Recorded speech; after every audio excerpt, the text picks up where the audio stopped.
आपसे कितनी बार कहा है कि मराठी सर कटा सकता है, झुका नहीं सकता।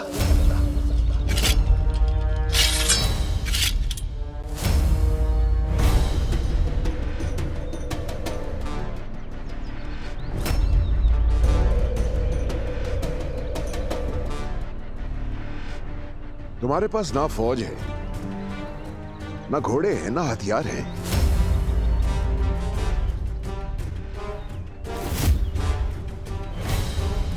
बालाजी, ये जंग नहीं कत्लेआम होगा। हथियार डाल दो और अपने 40 को हमारे 4000 से बचा लो। हम अपने 40 को नहीं, आपके 4000 को बचाने आए हैं खान साहब। युद्ध होगा तो इन सब की जाने जाएंगी। अब इतने सारे लोगों का खून बहाने का क्या फायदा?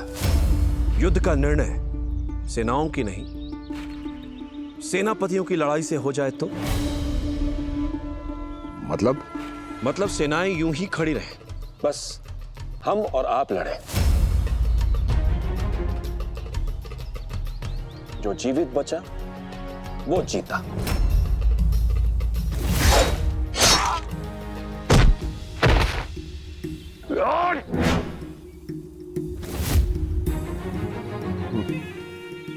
माशाअल्लाह, जुबान, तलवार, दिमाग तीनों चीज तेज चलते हैं।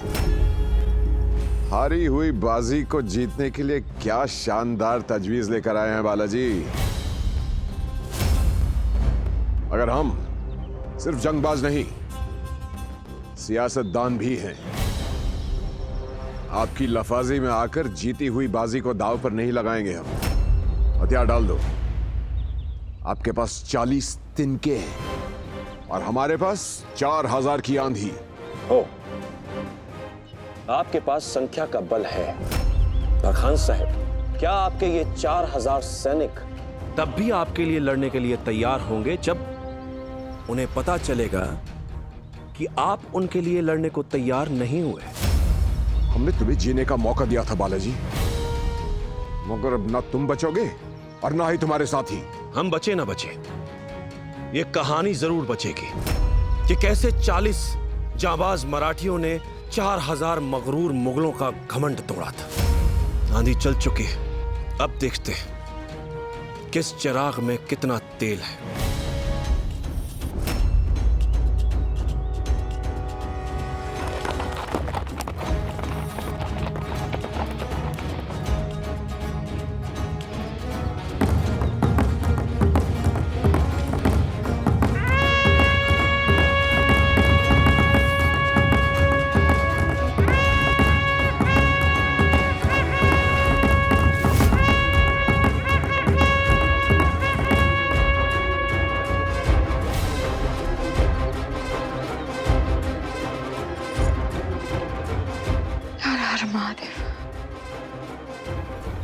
आप तो आने वाले कल के सीने में झांक कर बता सकते हैं।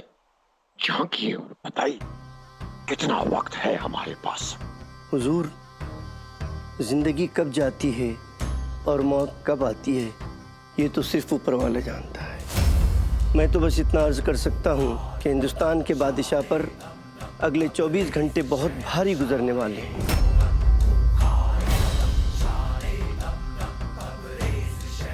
जिंदगी काम इतना सारा दे दिया और वक्त इतना कम। अभी तो हमने हमारी होली अहद का ऐलान भी नहीं किया है। बादशाह सलामत, आपकी नासाज तबीयत के बारे में शहजादे कमबख्श और बादशाह बेगम जीनत उन निसा को इत्तला कर दी गई है।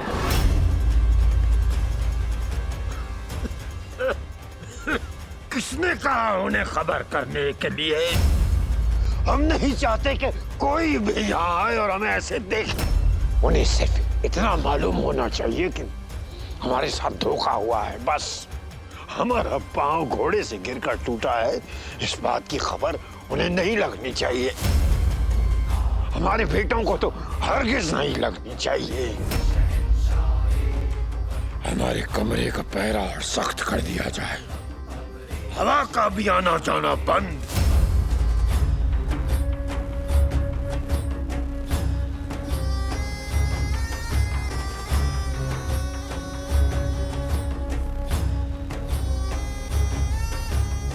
या अल्लाह, कम से कम इतना वक्त तो दे दे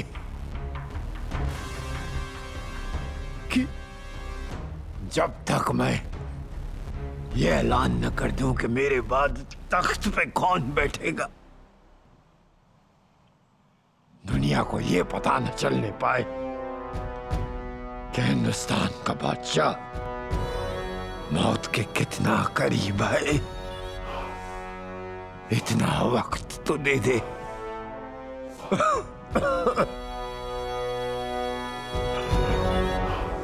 हम सबके हृदय में उस महादेव की शक्ति है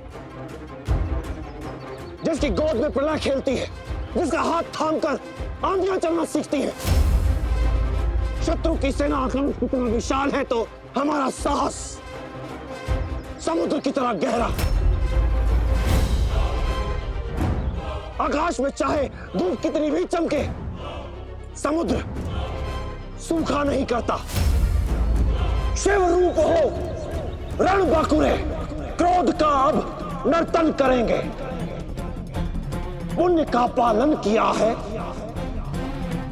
अब पाप का मर्दन करेंगे। अनवरत अब शत्रु दल पे प्रलय बनकर वार होगा। बलिदान होंगे निज प्राणियां, शत्रु का संहार होगा। खास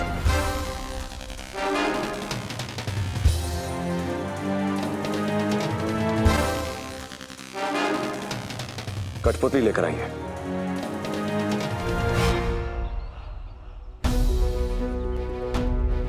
इसकी एक भुजा काटिए।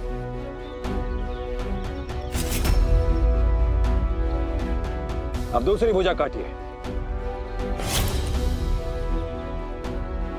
इस काठ के पुतले और उन 4000 सैनिकों में कोई अंतर नहीं है। वो भी कठपुतलियां हैं जो अपने सेना नायक के कहने पर लड़ रही हैं। वो एक वेतन भोगी सेना है जो अपनी आजीविका चलाने के लिए लड़ रही है। और हम जन सेना है जो अपने जीवन, अपने सम्मान के लिए लड़ रहे हैं। अपने हृदय में सोए महादेव को जगाइए। हर हर महादेव, हर हर महादेव, हर हर महादेव, हर हर महादेव, हर हर महादेव, हर हर महादेव, हर हर महादेव, हर हर महादेव। जगारो!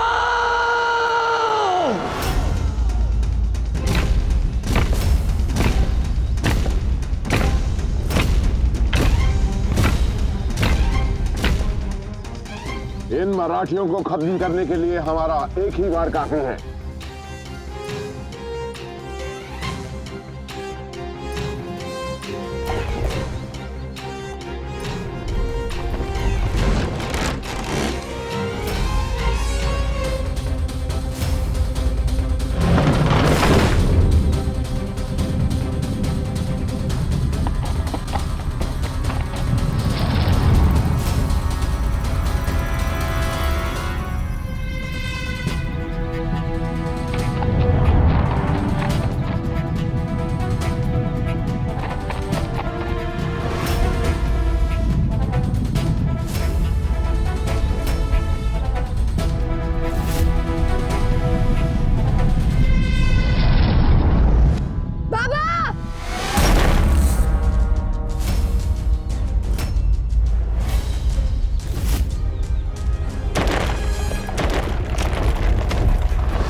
ये तो शहंशाह हिंदुस्तान की दूरंदेशी है कि उन्होंने अपना एक हम शक्ल तैयार कर रखा था, वरना आज बादशाह सलामत हमारे बीच ना होते। अल्लाह का लाख लाख शुक्र है। उनके पाँव में गहरा जख्म लगा है और शाही हकीम ने उन्हें आराम करने की सलाह दी है। हमारी तो किस्मत ही खराब है। बादशाह सलामत अब तक सलामत है। अभी हमारे दोनों भाई बहुत दूर हैं। आजम मालवा में है और मुअज्जम अफगानिस्तान में। अगर बादशाह मर जाते तो हम बिना किसी परेशानी के तख्त नशीन हो सकते थे।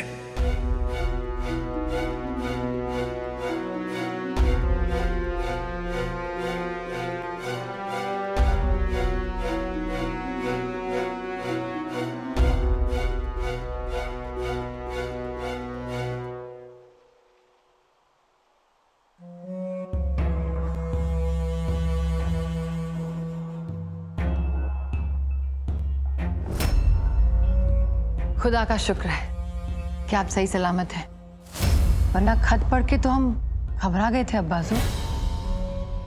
हुजूर, खत में लिखा था कि आप काफी जख्मी हैं। जख्म सिर्फ जिस्म पर नहीं लगते शहजादे। हमारा वकार, गुरूर, हमारी गैरत जख्मी हुई है। एक औरत ने हमें हमारे ही खेल में मात देने की सोची। उसने तो हमारे आखिरी सफर का पूरा इंतजाम कर दिया था। मगर ये मुसाफिर इतनी आसानी से जाने वाला नहीं। हाँ, इतनी आसानी से नहीं मरेंगे हम। मौत आए हुजूर के दुश्मनों को। वैसे हुजूर ने इतनी जल्दबाजी में बुरहानपुर क्यों छोड़ा? हमारा इतना मजबूत किला हमारे हाथ से निकल गया। लगता है शहजादे को अपने वालिद को ना खोने की इतनी खुशी नहीं है जितना एक किले को खो देने का रंज है। क्यों? ऐसी बात नहीं है हुजूर। शहजादे को हुजूर की सलामती से बढ़कर और कुछ नहीं चाहिए। बल्कि हम तो आपकी लंबी उम्र की दुआ करने ही जा रहे थे।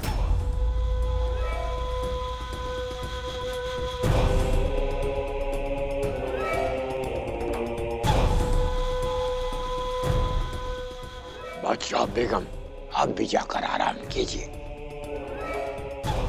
हम ठीक हैं, जाइए।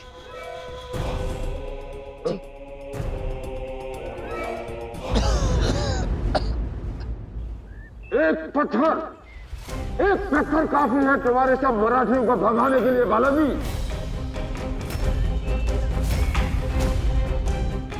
आगे बढ़ो।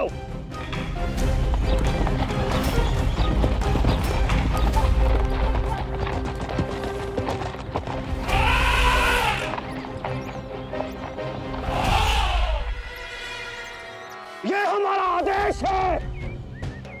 आगे बढ़ो।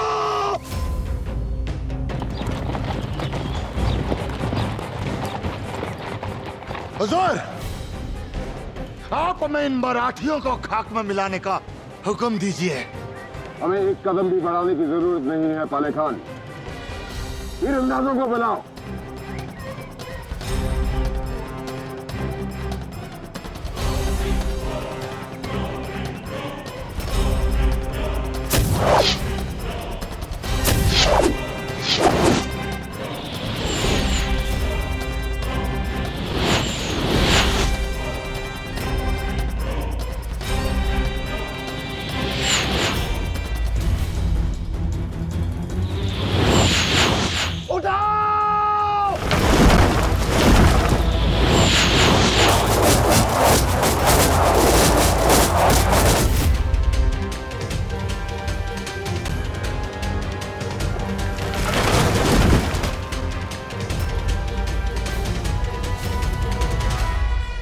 हुक्म दीजिए हुजूर।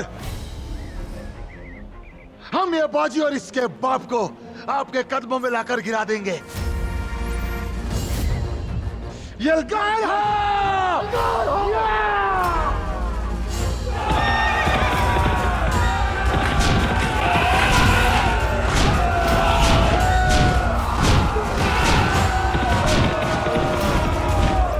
औज़ु बिल्लाहि समील अलीम मिनश शैतानिर रजीम।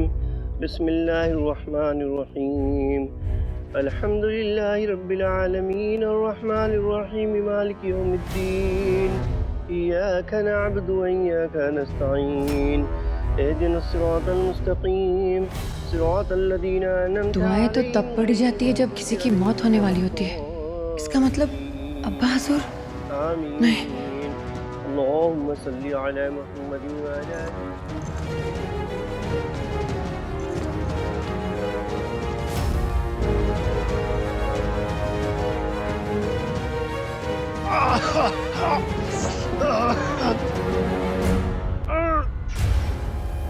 खबरदार, हमारी इजाजत के बगैर आप अंदर कैसे आई? हमने कहा था ना हम ठीक हैं, चाहिए यहाँ से। अब्बा हजूर अपनों से दर्द नहीं छुपाते।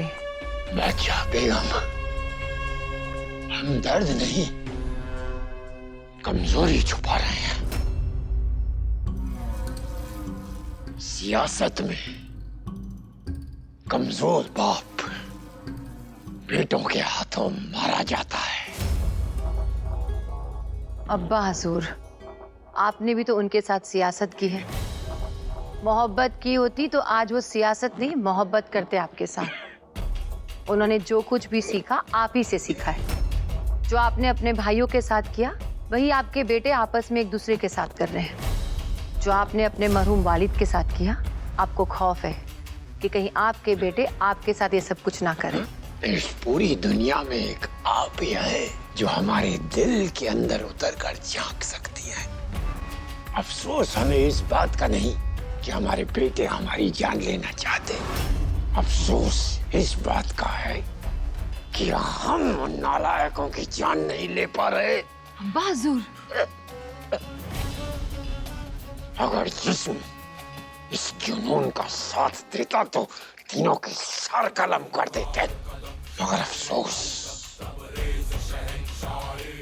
इन हाथों में अब ताकत ही नहीं बची, ताकत ही नहीं बची। सजा तो हम देकर जाएंगे, जरूर देकर रहेंगे। हमारी तीनों नामकूल औलादें हिंदुस्तान की बादशाहत चाहती हैं, औरंगजेब की बराबरी करना चाहती हैं, लेकिन हम उनमें से किसी एक को भी अपने बराबर नहीं बनने देंगे और वो बन भी नहीं सकते। हम हिंदुस्तान को 3 टुकड़ों में काट कर बांट देंगे और तीनों अपने अपने टुकड़े के मालिक होंगे। पूरा हिंदुस्तान सिर्फ और सिर्फ औरंगजेब का था और आलमगीर औरंगजेब का ही रहेगा।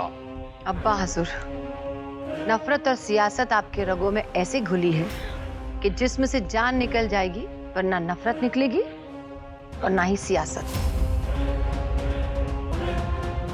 इससे पहले कि बादशाह सलामत हिंदुस्तान को 3 हिस्सों में बांटे, हमें इन्हें खामोश करना होगा।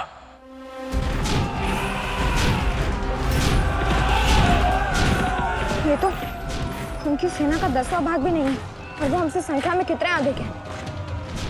हम इनसे कब तक लड़ते रहेंगे?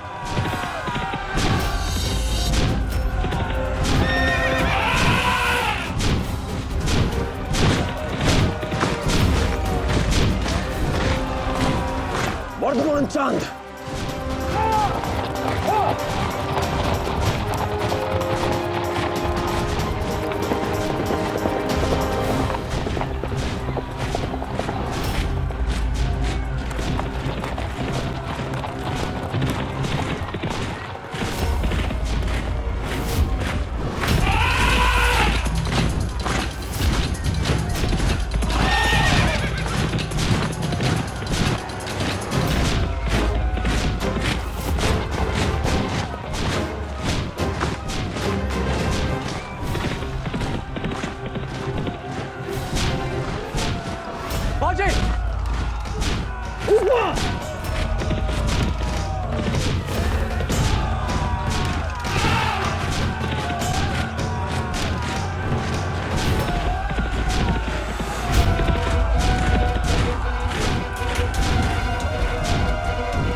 बालाजी, बाजी ने आपकी आज्ञा का पालन किया है। उसने तलवार नहीं उठाई। आज पहली बार मुझे लग रहा है कि ज्यादा आज्ञाकारी होना भी अच्छा नहीं है।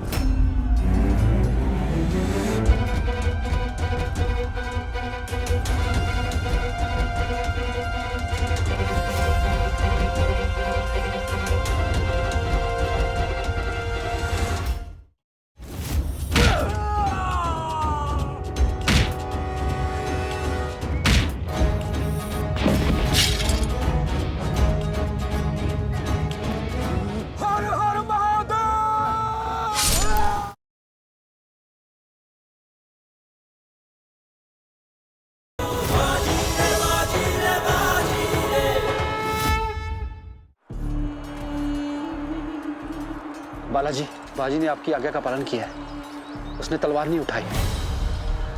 आज पहली बार मुझे लग रहा है कि ज्यादा आज्ञाकारी होना भी अच्छा नहीं है।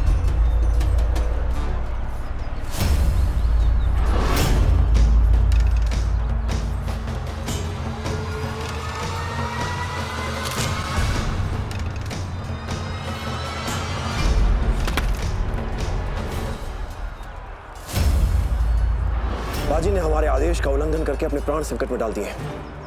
वो भूल गया है कि वो सहायक है, सैनिक नहीं।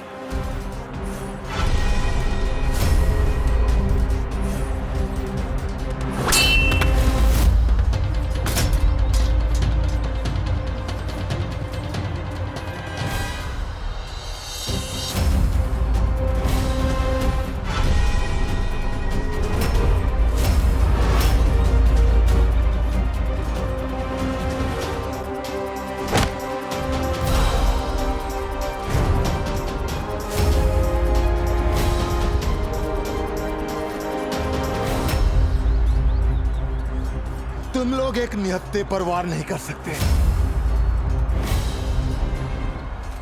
ये जंग के उसूल के खिलाफ है। अच्छा, जब तू दौलताबाद के निर्दोष लोगों पर अत्याचार कर रहा था तो ये उसूल कहाँ गए थे? जब तू लोगों के हाथ काट रहा था तब ये उसूल कहाँ गए थे?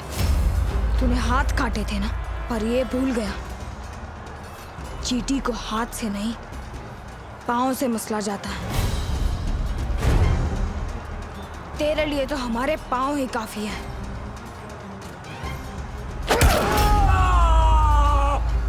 इसे उसी स्थान पर मारे जहां मैंने मारा है।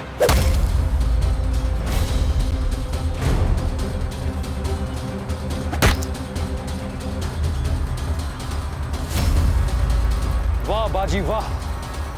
गप्पी जैसी छोटी मछली से लड़ने में सारी शक्ति लगा देंगे तो मगरमच्छ का शिकार कैसे करेंगे?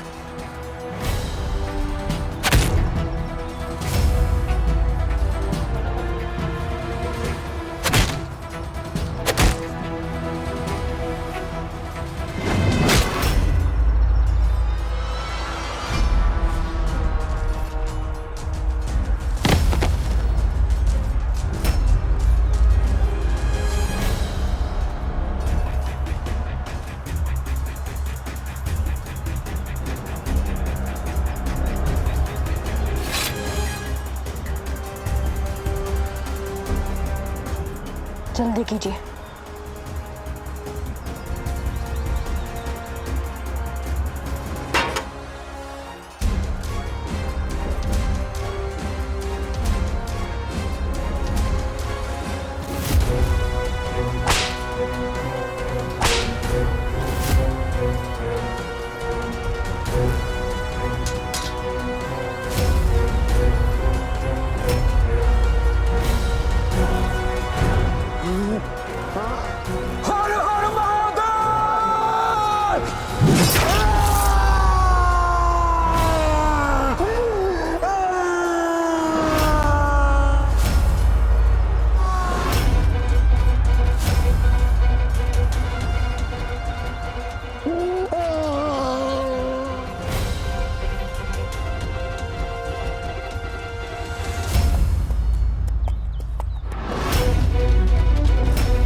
हमारे सिपाही दुश्मनों से हारकर वापस हमारे पास ही आ रहे हैं।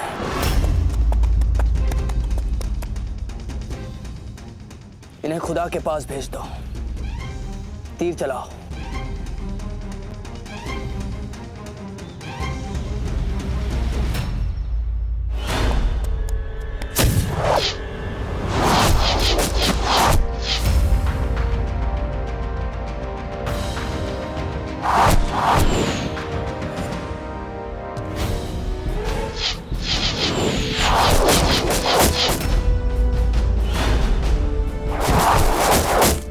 ये कैसी सेना है जो अपने सैनिकों का वध करने में कोई संकोच नहीं करती?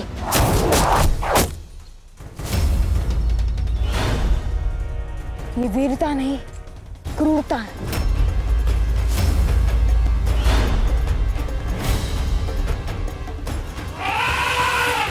वापस अपने अपने स्थान पर आइए।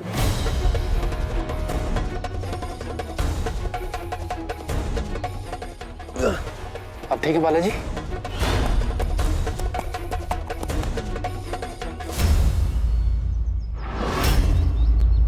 अपने इस पराजय के बाद कमरुद्दीन और नासिर अपनी सबसे बड़ी सेना को भेजेंगे और तब हम अपनी योजना पर काम करेंगे।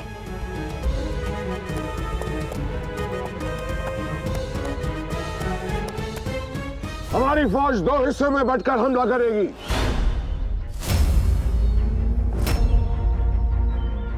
बालाजी और उसके पिल्ले को काले खान की मौत का हिसाब देना होगा।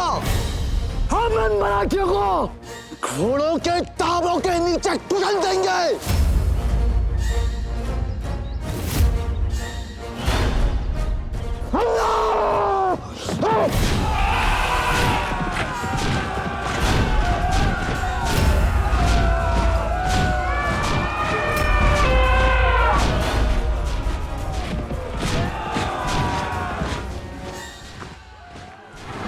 ये कमरुद्दीन ने अपनी सेना को दो भागों में क्यों विभाजित कर दिया?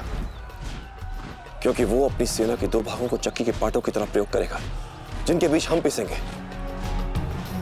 सेना का एक भाग हमें युद्ध में उलझाएगा और दूसरा हम पर पीछे से आक्रमण करेगा। अब हम क्या करेंगे बालाजी? हमारी त्रिशूल व्यूह युक्ति तो काम नहीं करेगी।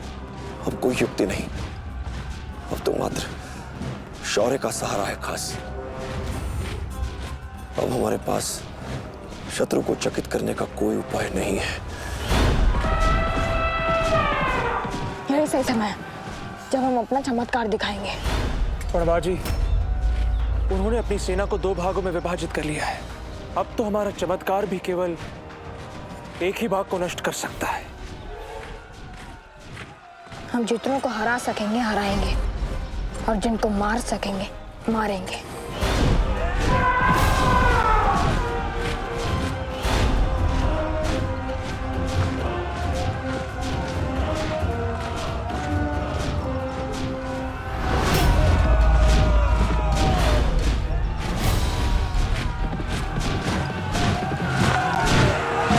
काश हमने बाजी की बात मान ली होती और मुगलों को हराने की कोई अनोखी युक्ति सोची होती।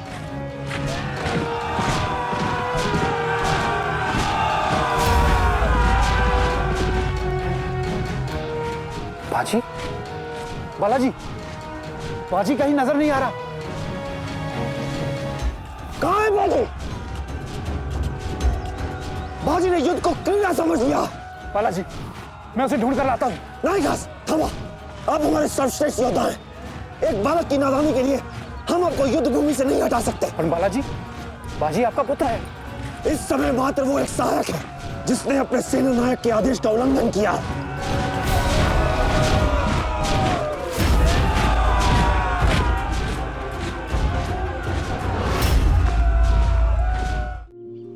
आई भवानी, आज मेरा पुत्र मेरे पति के साथ पहली बार अपने मातृभूमि के प्रति अपना कर्तव्य पूरा करने गया है। दोगा न शक्ति रे आई। बाजी को मैंने अपने देश के लिए, अपनी मिट्टी के लिए युद्ध पर जाने का मार्ग तो दिखा दिया माँ। अब वापस लौटने का मार्ग मुझे दिखाना होगा। जब तक मेरा पुत्र सकुशल वापस नहीं लौट आता, मैं अन्न और जल ग्रहण नहीं करूंगी।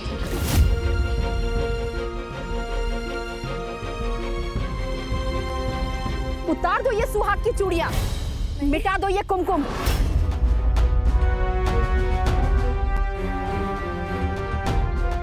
और उतार दो ये मंगलसूत्र। उतारो, उतार दो इसे, उतारो। क्या हो रहा है ये? उठिए, उठिए। क्या हो रहा है ये? हाँ, एक सुहागन से तो स्वयं भगवान भी उसका मंगलसूत्र नहीं छीन सकते, और आप इनकी सुहाग की सारी निशानियां मांग रही हैं। ये हमारे गांव की परंपरा है। जब पुरुष युद्ध पे जाते हैं तो औरतें स्वयं विधवा का रूप धारण कर लेती है। ये पति के बिना जीवन जीने का अभ्यास है, क्योंकि हमारे पति को युद्ध क्षेत्र में नहीं, साक्षात मृत्यु के द्वार पर गए हैं, और वहां से कोई लौटकर नहीं आता, कोई नहीं।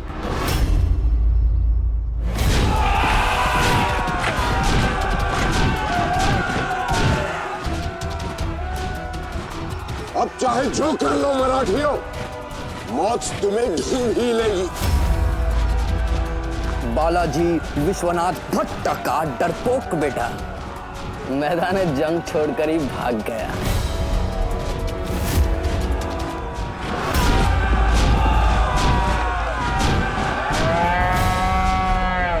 बाजी,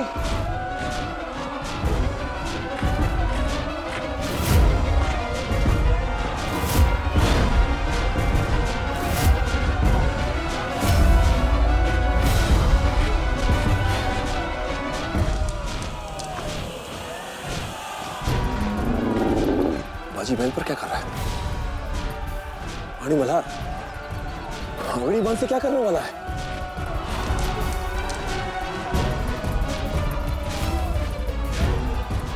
हम वो मराठी हैं जो हार कर भी हार नहीं मानते, और आप मात्र हार की संभावना से हार मान रही हैं। गांव वाले कुछ मुगलों से सही से लड़ नहीं पाए, तो 4000 की सेना से क्या लड़ेंगे? ये असंभव है। असंभव कुछ भी नहीं है। 100 कौरवों से मात्र 5 पांडव लड़े थे ना? छत्रपति शिवाजी महाराज मुट्ठी भर सैनिकों के साथ बड़ी से बड़ी सेना पर भी भारी पड़े थे। तो हमारे 40 4000 पर भारी क्यों नहीं पड़ सकते? सुहाग को खोने के बाद एक नारी का सुहाग के साथ रिश्ता मिट सकता है, इस मिट्टी के साथ नहीं। इस मिट्टी के साथ हमारा कर्तव्य तब भी वैसा का वैसा रहता है। अगर तारा रानी साहिब ने अपने पति के मृत्यु के बाद इस मिट्टी से रिश्ता तोड़ दिया होता, तो अब तक हम मुगलों के दास बन गए होते। नारी दासी नहीं होती, साथी होती है, अर्धांगिनी होती है। अगर पुरुष के मन में महादेव का वास है, तो नारी के मन में शक्ति का वास होता है। अगर पुरुष शस्त्र धारण करता है, तो नारी विश्वास धारण करती है। हमें साहस नहीं हारना है। अगर नारी साहस हार जाएगी, तो पुरुष भी युद्ध हार जाएगा। पुरुष अगर शस्त्र को धारण करता है, तो नारी विश्वास को धारण करती है, और मुझे विश्वास है ये जीत के आएंगे। हमारे लोग, हमारे मराठी जीत के आएंगे। जय भवानी।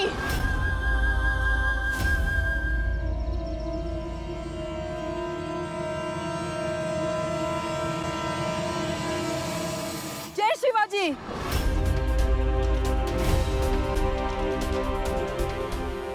जय भवानी। जय शिवाजी। जय भवानी। जय शिवाजी। जय भवानी। जय शिवाजी। जय भवानी। जय शिवाजी। जय भवानी। जय शिवाजी। जय भवानी। जय शिवाजी। जय भवानी। जय शिवाजी। जय भवानी। जय शिवाजी। जय भवानी। जय शिवाजी। जय भवानी।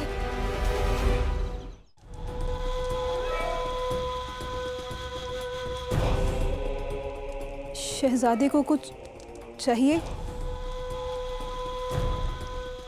शहजादे को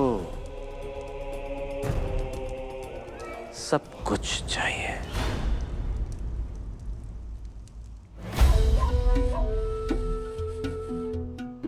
तुमने तो ख्वाब में भी नहीं सोचा होगा कि तुम्हें शहजादे हिंद की सोबत नसीब होगी।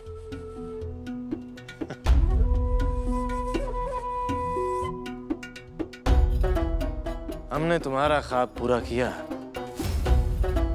और अब तुम हमारा ख्वाब पूरा करोगे। ये लो, और इसे बादशाह सलामत के दलिये में मिलाना। उनकी मौत होते ही हम हिंदुस्तान के शहंशाह बनेंगे और तुम बनोगी हमारी खास बांदी। शहजादे, मैं ये नहीं कर सकती। वहाँ बहुत सख्त पहरा है। अगर मैं पकड़ी गई तो वो मेरी जान ले लेंगे। और अगर तुमने हमारी बात नहीं मानी तो उनसे पहले हम तुम्हारी जान ले लेंगे।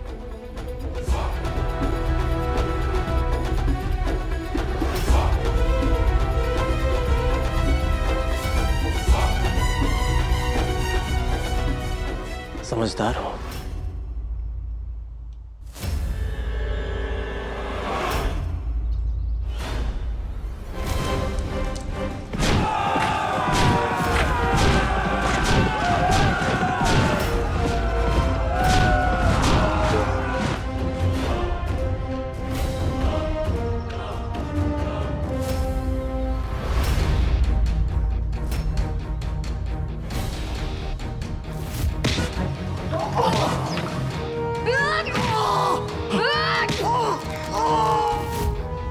कमबख्त बाजी अब कर क्या रहा है?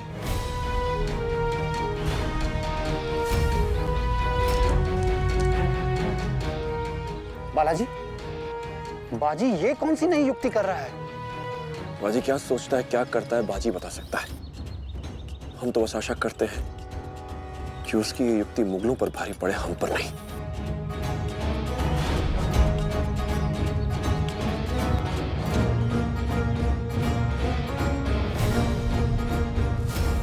अब ये मराठी कौन सी नई तरकीब लेकर आए हैं?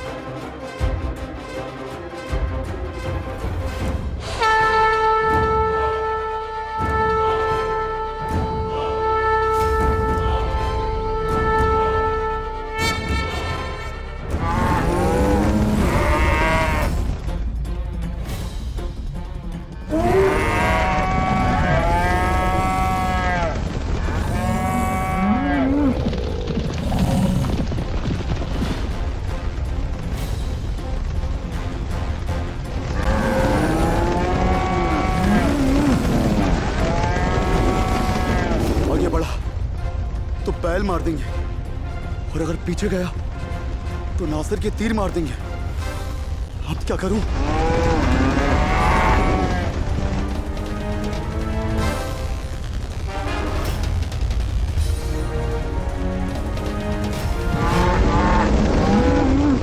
बाजी ने ये चाल सोची कैसे? नासिर के गाड़ी से जो बारूद मिला था, हम उसका प्रयोग करेंगे। हम उस बारूद को भूमि में ऐसे गाड़ेंगे कि जैसे ही उस पर किसी के कदम पड़ेंगे वो ज्वालामुखी की तरफ फटेगा। अगर बारूद बिछा भी दिया तो 40 लोग इतनी बड़ी मुगल सेना को उस बारूद की तरफ लेकर कैसे जाएंगे? पति बेग बुलाए आए, जूत जूत नाना बरन अतुल बल, भानर बाल बरूद।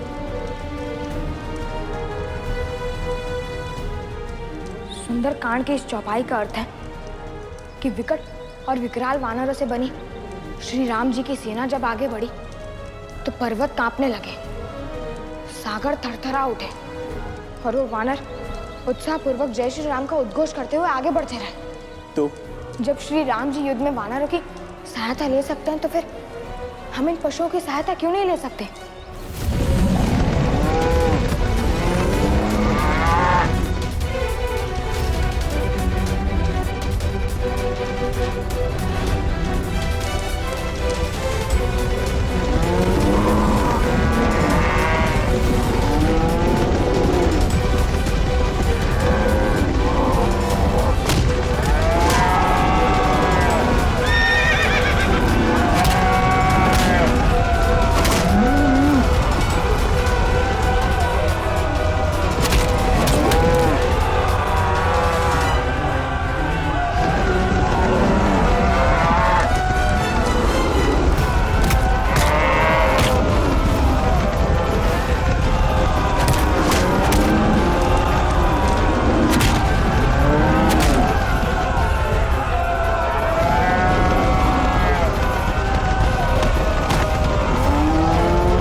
हमारी आधी फौज हमारे ही बारूद में मारी गई।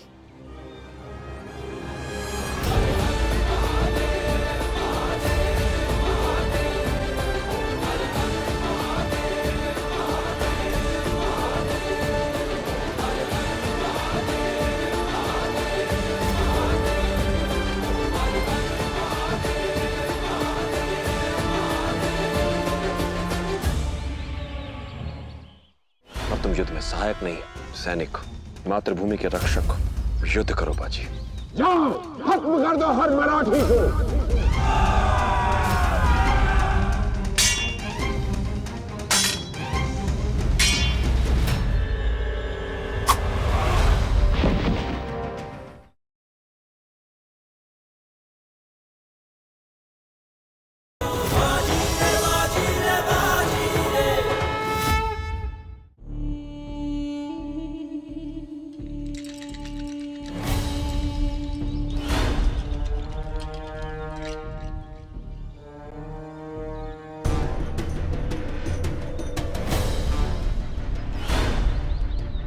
बाबा, आपका आदेश ना मानने के लिए क्षमा चाहता हूँ, पर यदि आपका आदेश मानता तो मातृभूमि के काम नहीं आता।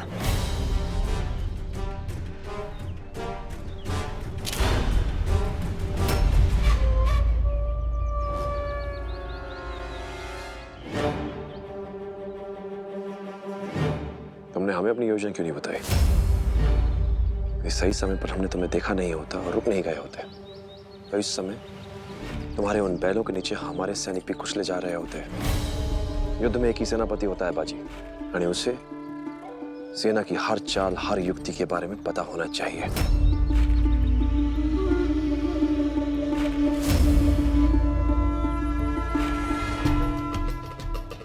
थाम, तुमने फिर से अनुशासन तोड़ने की भूल की है बाजी, और इस बार तुम्हारी भूल से हमें लाभ हुआ है,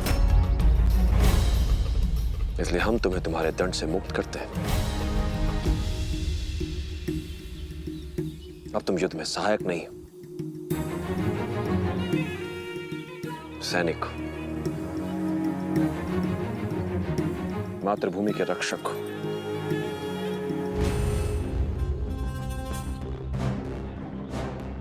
युद्ध करो बाजी, युद्ध।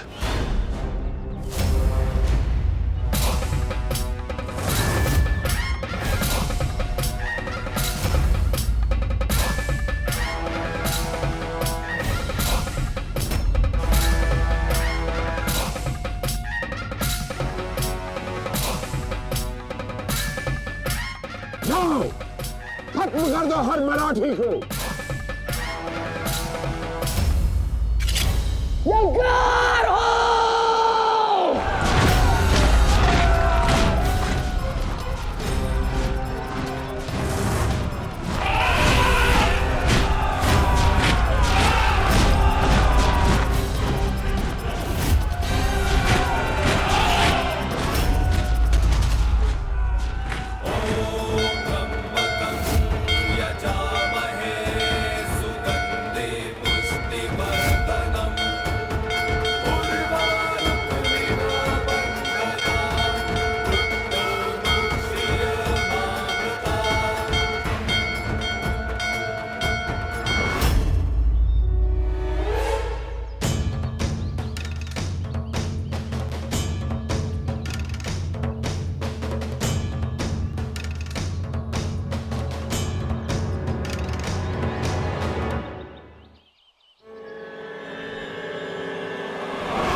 हटो हटो हटो हटो।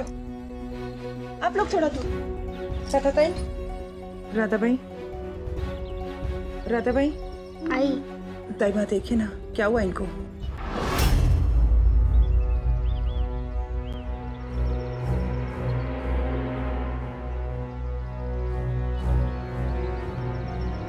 इन्हें ऐसी हालत में इतनी लंबी यात्रा और इतना कठोर तप नहीं करना चाहिए। कैसी हालत? ये गर्भवती हैं। उसे थोड़ा पानी पिला दो। राधाबाई, बाजी, थोड़ा सा पानी पी लो, थोड़ा सा। जब तक मेरा पुत्र सकुशल वापस नहीं लौटा था, मैं जल ग्रहण नहीं करूंगी। आई जल पी लेना।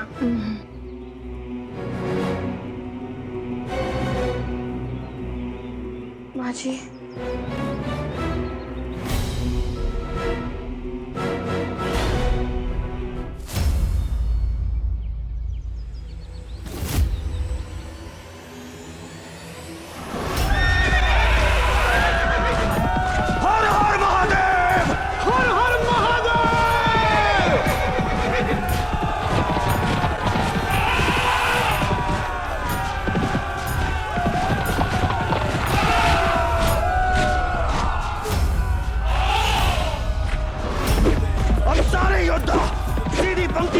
पीछे चलेंगे। हम सीधा आक्रमण करेंगे जैसे मृत्यु करती है, किसी को संभालने का अवसर नहीं मिलता। हाँ बालाजी।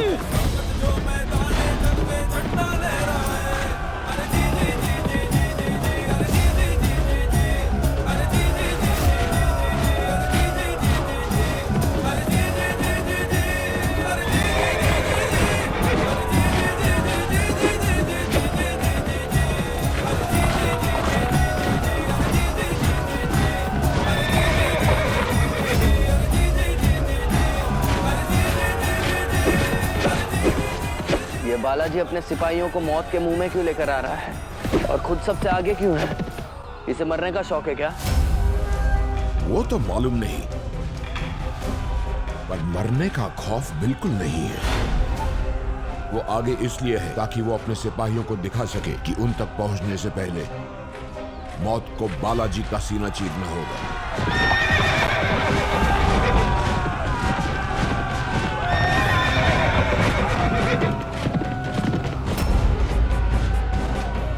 आज हमारी फौज बालाजी की आखिरी ख्वाहिश बहुत जल्द पूरी करेगी।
ये युद्ध भूमि है बाजी, और यहाँ का केवल एक ही नियम है, या तुम मरो या मारो। और हर बार तुम्हारा भाग्य किसी को तुम्हें बचाने के लिए नहीं भेजेगा बाजी। तुला सतर्क राहावं लागेल। चल!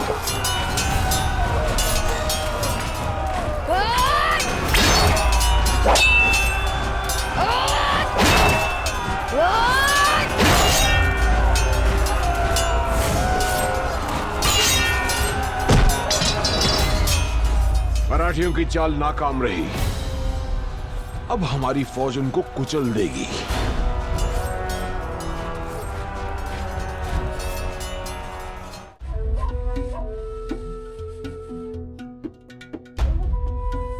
हिंदुस्तान पर हुकूमत जमाने के लिए हमने पानी की तरह खून बहाया, जंग पे जंग लड़ी, लेकिन हार नहीं मानी, क्योंकि दुनिया की सबसे बड़ी सल्तनत पर काबिज होना हमारा ख्वाब था।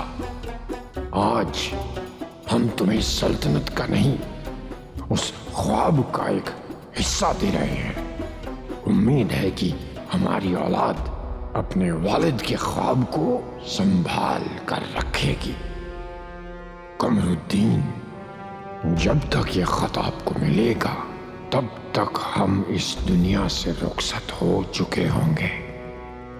हम हिंदुस्तान के 3 हिस्से कर रहे हैं, अपने हर एक फर्जंद को एक हिस्सा दे रहे हैं, पर हम जानते हैं हमारे बेटे अपने हिस्सों को संभाल नहीं पाएंगे। उन्हें मराठियों और आपसी लड़ाई से आपको बचाना होगा। आप मुगल शहजादों से ज्यादा ज़हीन तरीन और तेज हैं, इसलिए आंखें बंद होने से पहले हम आपको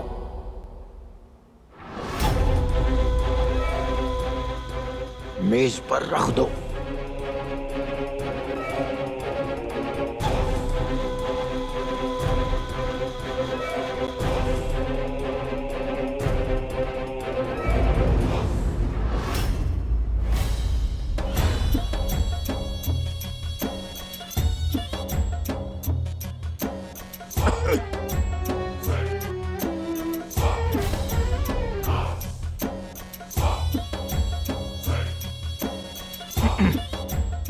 गुस्ताखी माफ बादशाह सलामत। हुजूर, खाने का वक्त हो गया है, आप दस्तरखान की तरफ तशरीफ लाइए ना। ये काम वगैरह तो बाद में होते रहेंगे। बादशाह के खाने की इतनी फिक्र या तो बेगम को होती है या फिर उस गद्दार को जिसने खाने में कुछ न कुछ मिला रखा हो। बेगम तो आप हैं नहीं। बात क्या है?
अच्छा है, दोनों बाप बेटे एक दूसरे के सामने ही दम तोड़ेंगे।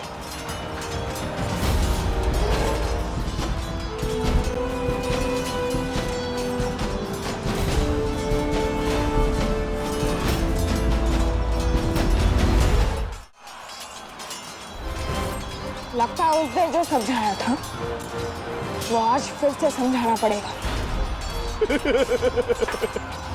तू और मुझे समझाएगी? अरे जिस दिन तू तलवार उठाने के बाद भी नासिर को मान नहीं पाया, मैं उसी वक्त समझ गया था कि तू गरजने वाला बादल है, बरसने वाला नहीं। और आज ये बादल बरसेगा तैमूर, और तुझे तेरे ही रक्त में भिगो देगा।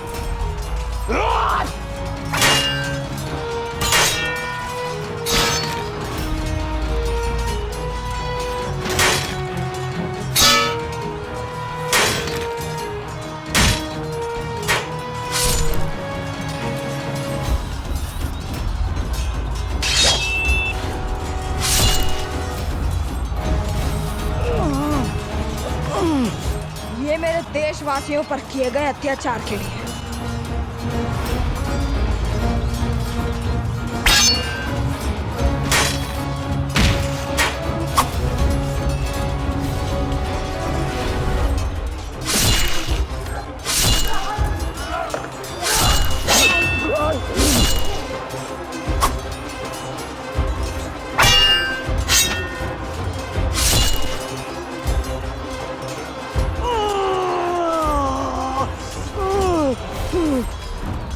ये उन आंसुओं के लिए जो हमारी माओ ने तेरे कारण बहाया।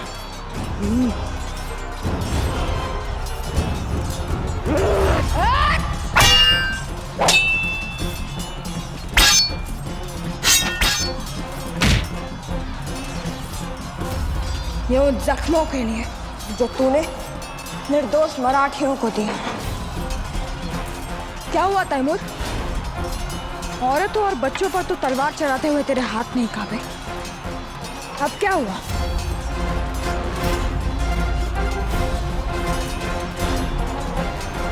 हुजूर इस वफादार पर शक कर रहे हैं। आप सोचते हैं कि हम आपके खाने में जहर मिलाएंगे? नहीं बादशाह सलामत, आपके दिल में आपकी औलाद के लिए जहर होगा, लेकिन हमारे दिल में सिर्फ बादशाह के लिए वफादारी और वालिद के लिए मोहब्बत है। पर कोई बात नहीं, आपको हम पर शक है ना,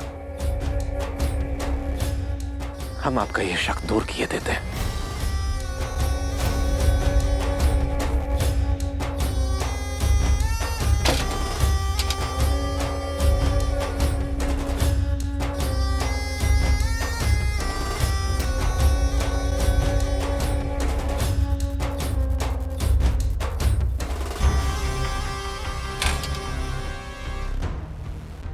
क्या करें शहजादे, दिल हमेशा कहता है कि शक मत करो, पर दिमाग आदत से मजबूर है। कमबख्त सियासत क्या क्या नहीं करवाती। हुजूर, कुछ देर के लिए सियासत को भूल जाइए। आइए ना, नोश फरमाइए।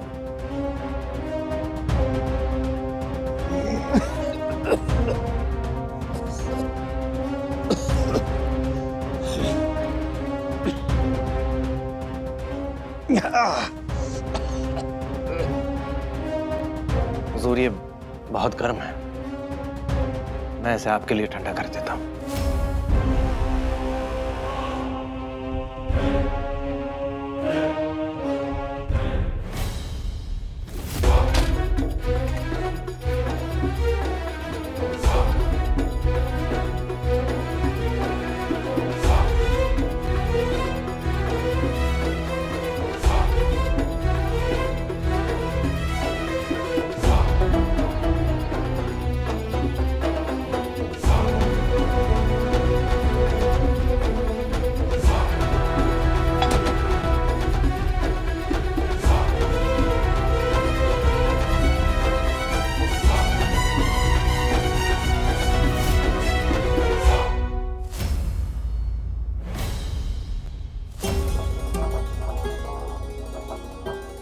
बादशाह सलामत, हम आपके लिए पानी ले आते हैं।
और भाई,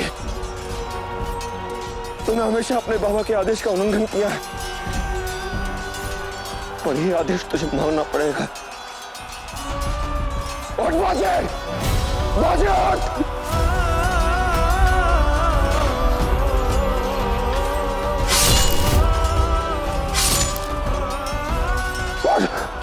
और भाई, ये तेरा पिता का आदेश है।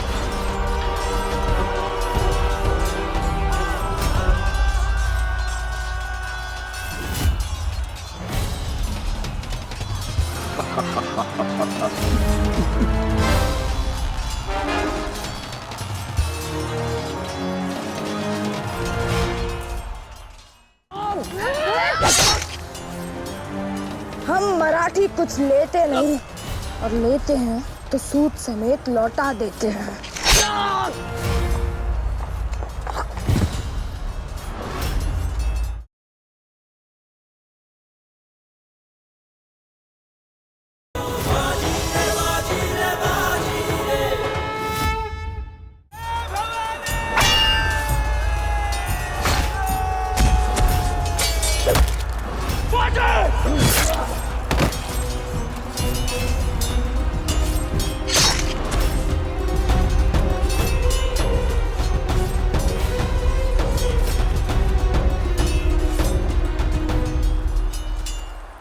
मर गया बाजे।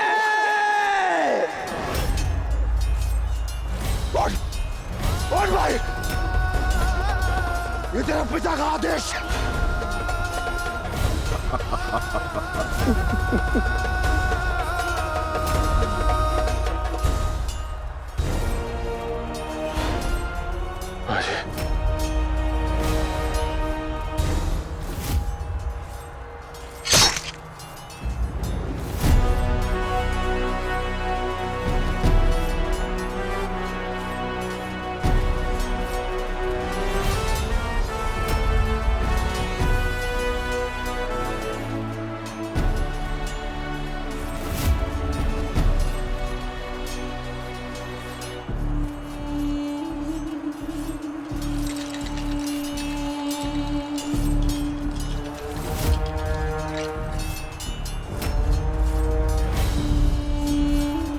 मातृभूमि के लिए अपने प्राण देने का साहस तो है बाजी, और जब तक तुम में शत्रु के प्राण लेने का सामर्थ्य नहीं आता तुम योद्धा नहीं बनोगे।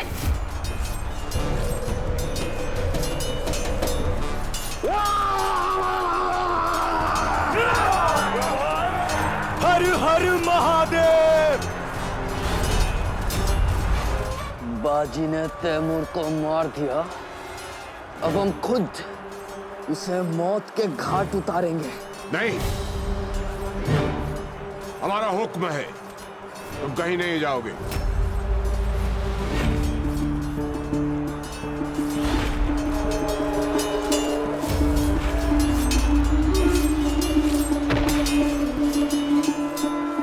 तलवार उठा बाजे।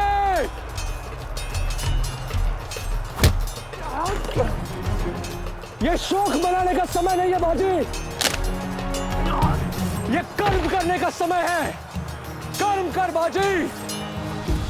यदि अब तुमने अपनी तलवार नहीं उठाई तो ना अपनी मां को बचा पाओगे, ना अपनी मातृभूमि को। तेरी सेना तुझे पुकार रही है बाजे, तेरी मिट्टी तुझे पुकार रही है। तलवार उठा बाजे।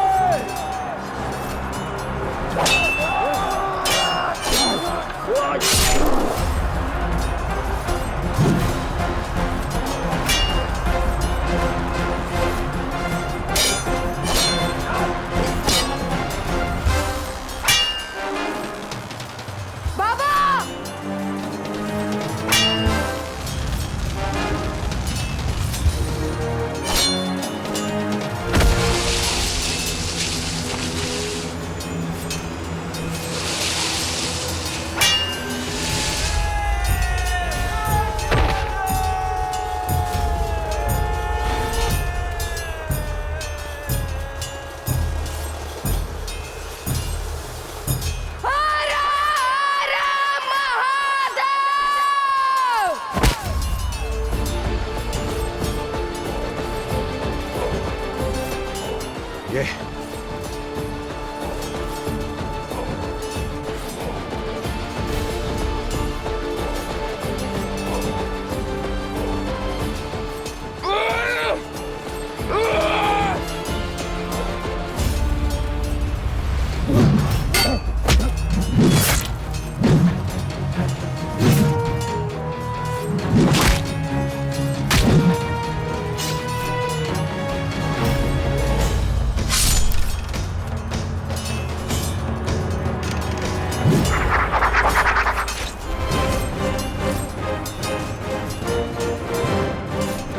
बाजी अद्वितीय।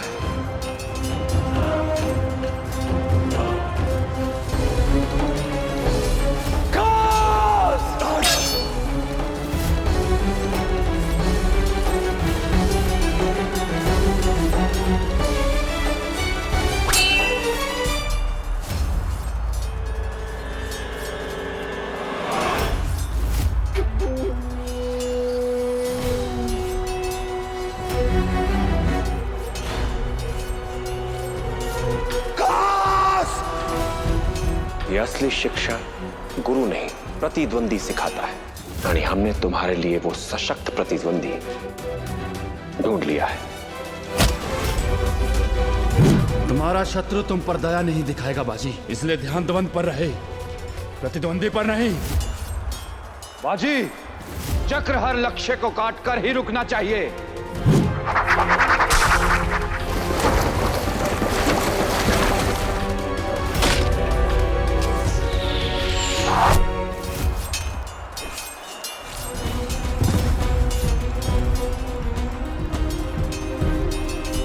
यही औकात है तुम मराठियों की। या तो तेरी तरह घुटने टेक दे, या तो इसकी तरह अपना सर कटा दे।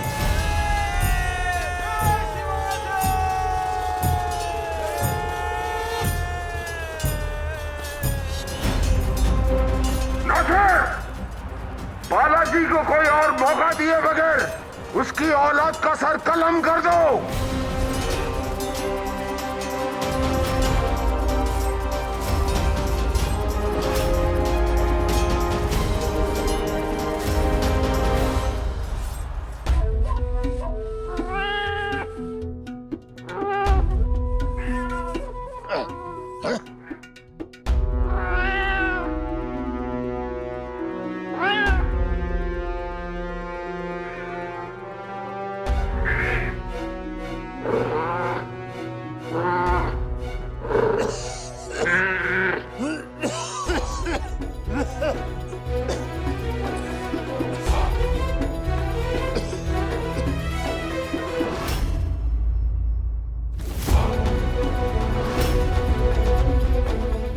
गुजारिश ए अहवाल ये है कि यहाँ पंजाब में सिखों ने बड़ी जबरदस्त बगावत फैला रखी है।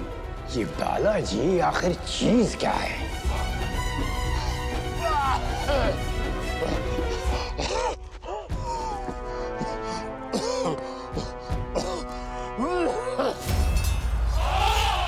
तो तू इस खिलौने से खेलना सीख ही गया ना रे बाजी? मगर अभी भी तू इस खेल में नौसिखिया ही है, और आज ये खेल तेरी मौत के साथ ही खत्म होगा रे बाजी। मैंने यहाँ आने से पहले अपनी आई को वचन दिया था कि मैं सदा मृत्यु से 2 कदम आगे रहूंगा, और मैं अपने माँ और मातृभूमि को दिया हुआ वचन कभी नहीं तोड़ता। तू चाहे आकाश पाताल एक कर दे, पर आज मुझे मार नहीं पाएगा।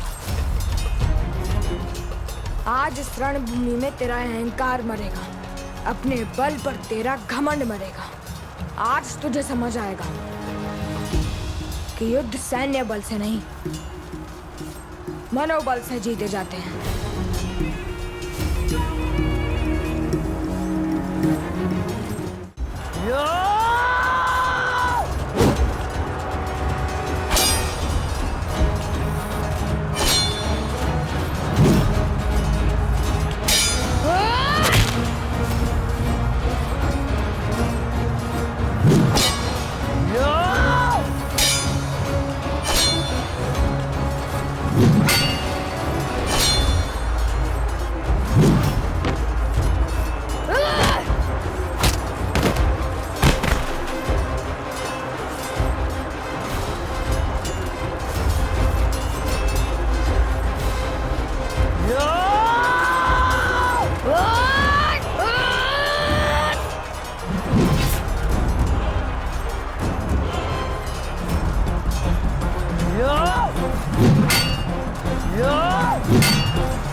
से हथियार डलवाने के लिए नासिर को जीवित पकड़ना होगा।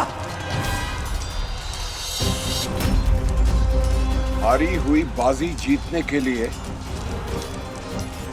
बालाजी नासिर को कब्जे में लेना चाहता है।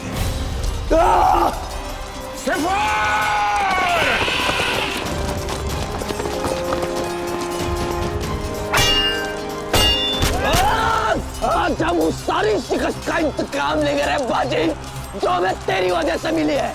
हमारे सीने में बदले की आग चल रही है और मेरे सीने में स्वराज की मशाल। आग तो हम दोनों के ही सीने में, पर फर्क है कि बदले की आग जिसके सीने में होती है वो उसे ही राख बना देती है और स्वराज की आग रास्ता दिखाती है।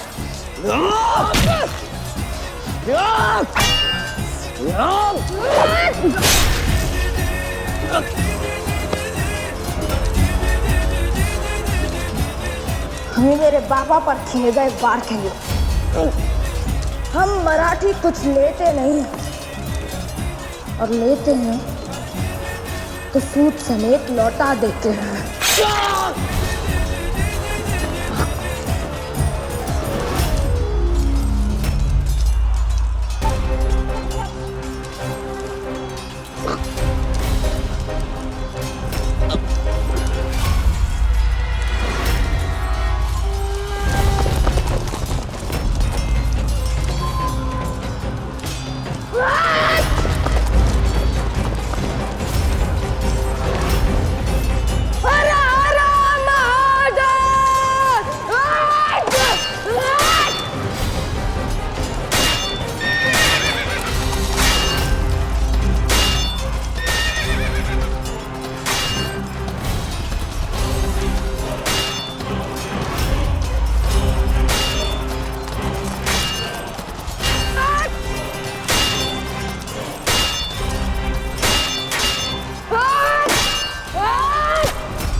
बादशाह सलामत। लगता है बादशाह सलाम का आराम फरमा रहे हैं। दरवाजा तोड़ दीजिए। सुना नहीं तुम लोगों ने? जल्दी करो।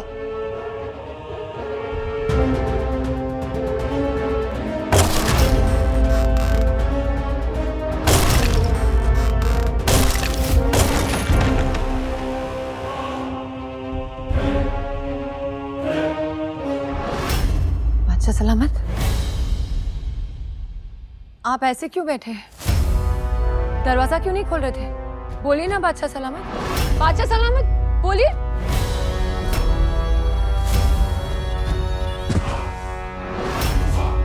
अब्बासुर,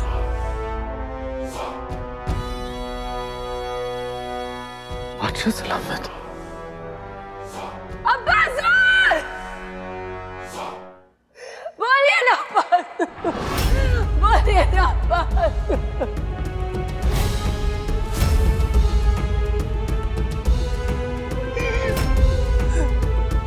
जो आदमी सारी जिंदगी तलवारों से लड़ता रहा, उसे तो तलवार से मरना चाहिए ना। हाँ? पूरी जिंदगी आप लोगों से खौफ ज़दा करके जीते रहे, उसी खौफ ने आपको मार डाला अब्बासुर। इस सल्तनत के लिए आपने अपने भाइयों को मारा, अपने वालिद को कैद किया, लाशों पे लाशें गिराई, साहू जी को सालों भर कैद किया। लेकिन आप ये भूल गए अब्बासुर कि मरते वक्त सल्तनत नहीं, नेकी साथ आती है। हिंदुस्तान का शहंशाह अकेले कमरे में ही मर गए। अरे बेऔलाद फकीर भी इतना तना नहीं होता अब्बासुर। उठिए ना अब्बासुर, बोलिए ना अब्बासुर, बोलिए ना। इन्ना लिल्लाहि व इन्ना इलैहि राजिऊन।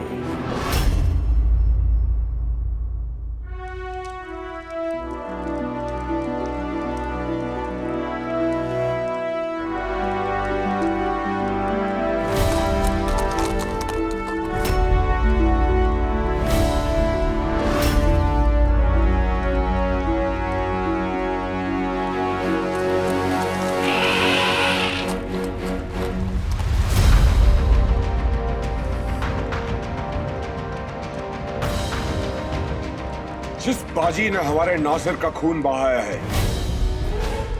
उसके बाप को उसी के खून से ना नहलाया तो हमारा नाम भी कमरुद्दीन खान नहीं है।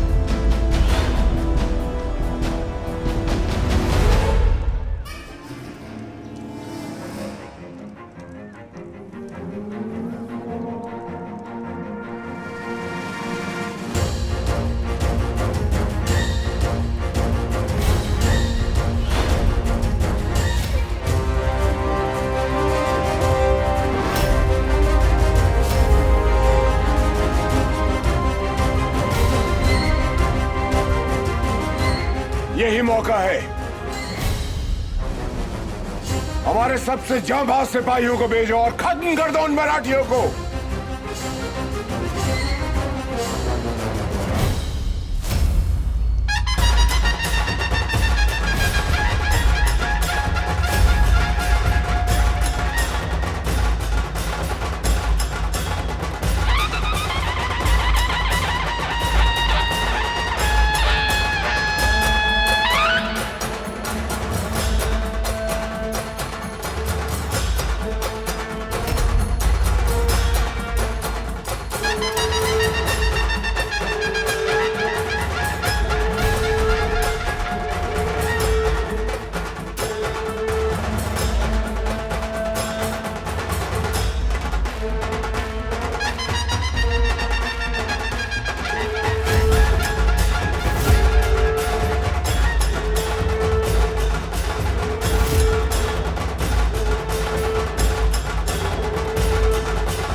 जानते हैं कि टूटने से बचने के लिए वृक्ष आंधियों के समक्ष झुक जाते हैं। और आंधी के गुजर जाने के बाद हम आपको फिर से सीना ताने सीधा खड़ा देखेंगे।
हमें नहीं मार सका था, आज हमारे ही लोगों की लाशों के ढेर लगा रहा है।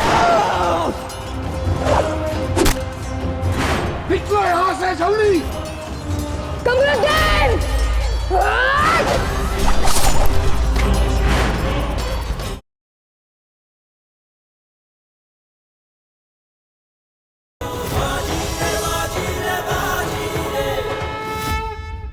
हर हर महादेव!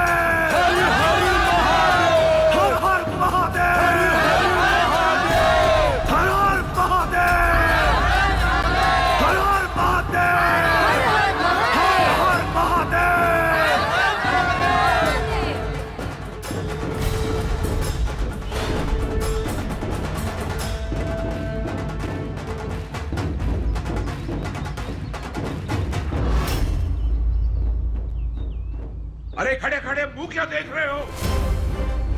हमने कहा जाओ, खत्म कर दो उन्हें।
हमें नहीं मार सका था, आज हमारे ही लोगों की लाशों के ढेर लगा रहा है।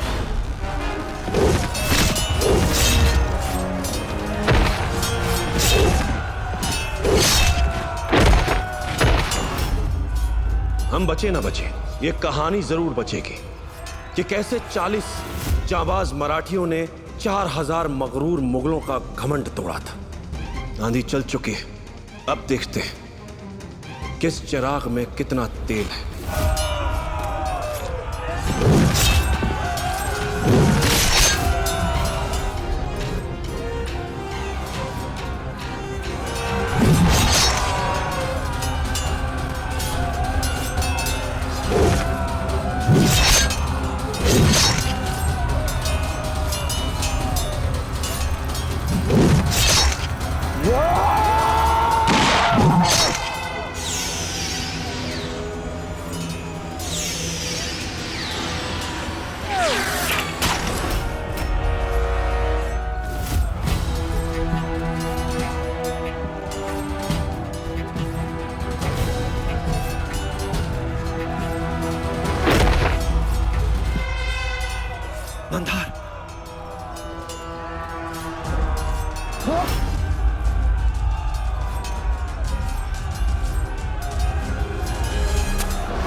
निकलो यहां से जल्दी।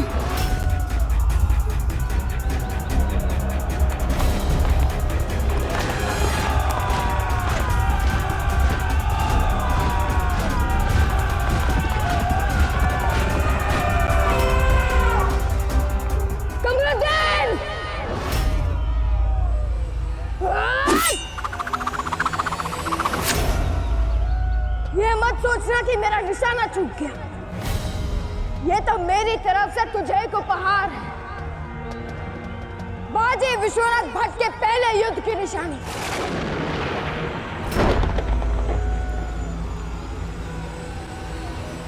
आज के बाद तू जब भी मुंह खोलेगा तुझे याद आएगा कि तू चाहे 4000 की फौज लेकर आए या 4 लाख की, तू कभी नहीं जीत सकता। यह हमारी मातृभूमि है, यह हमारी मिट्टी है, और हम इस मिट्टी के जो भी हमें अलग करने की कोशिश करेगा वो ऐसे ही कट के गिरेगा जैसे तेरे 4000 सुरमा कटे हैं।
बाजी बालाजी विश्वनाथ भट्ट, ये शपथ लेता हूँ कि युद्ध में लड़ूंगा, गिरूंगा, उठूंगा, पर रुकूंगा कभी नहीं।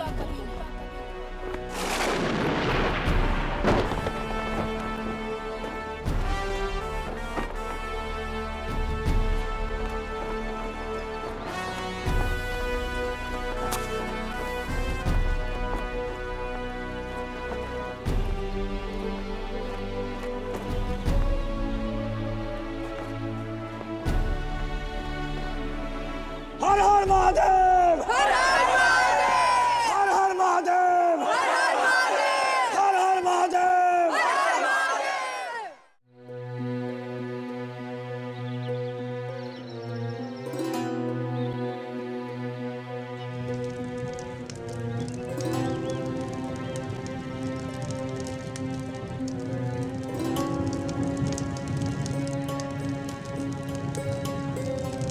बाजी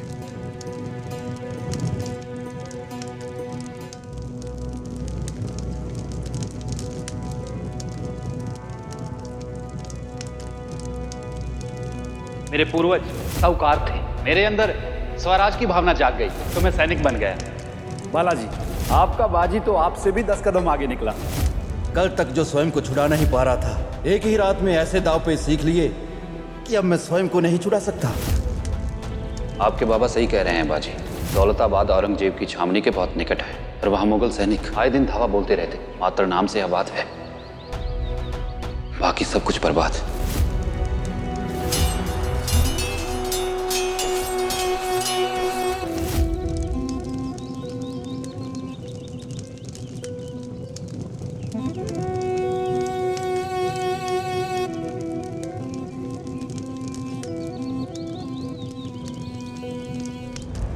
का शरीर मिट सकता है बाजी, और गुरु का अस्तित्व कभी नहीं मिटता, क्योंकि गुरु अपने शिष्य के अंदर रहता है, कभी ज्ञान बनकर, कभी संस्कार बनकर।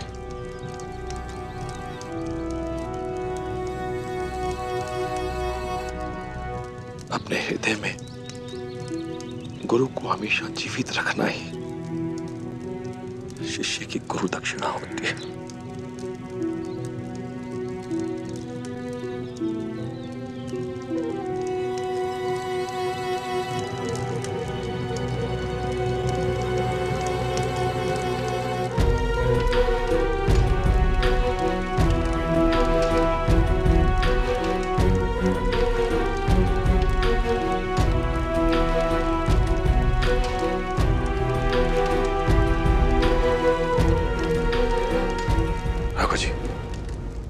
यदि आज हम समय पे नहीं आते तो शायद हम कमरुद्दीन को युद्ध भूमि से भागने के लिए विवश नहीं कर पाते। आपका बहुत बहुत धन्यवाद। बल तो अवश्य हमारा था बालाजी, परंतु उसमें साहस आप ही का दिया हुआ था। और जब तारा रानी साहिब को आपकी वीरता की सूचना मिलेगी तो उन्हें आप पर और आपके पुत्र पर गर्व होगा।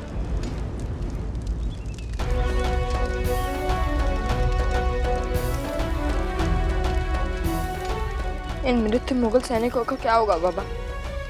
इनके तो परिवार भी इनके साथ नहीं है। इनका अंतिम संस्कार कौन करेगा? इनके अंतिम संस्कार का दायित्व हमारा नहीं है बाजी, वो कमरुद्दीन का है। कमरुद्दीन ने तो पीछे हटने पर स्वयं अपने सैनिकों की हत्या करवा ली थी। जिसने अपने जीवित सैनिकों की चिंता नहीं की, वो मृत सैनिकों की चिंता क्या करेगा? मेरे विचार में हमें इनका अंतिम संस्कार करना चाहिए। परंतु तुम ये कैसे कह सकते हो? ये मुगल सैनिक तो हमारे शत्रु हैं। शत्रु है नहीं, शत्रु थे। अब ये मात्र सैनिक हैं जिन्होंने युद्ध में वीर गति प्राप्त की। हमारी शत्रुता इनके जीवन के साथ समाप्त हो गई। यदि हमने इनके शवों का सम्मान नहीं किया तो हमारी मानवता भी समाप्त हो जाएगी। अदिति, बालाजी, आप देखना, एक दिन आपका पुत्र आपसे भी ऊंचा नाम कमाएगा। मैं अपने सैनिकों से कहकर इनकी धार्मिक रीति के अनुसार इनका अंतिम संस्कार करवाने का प्रबंध करता हूं।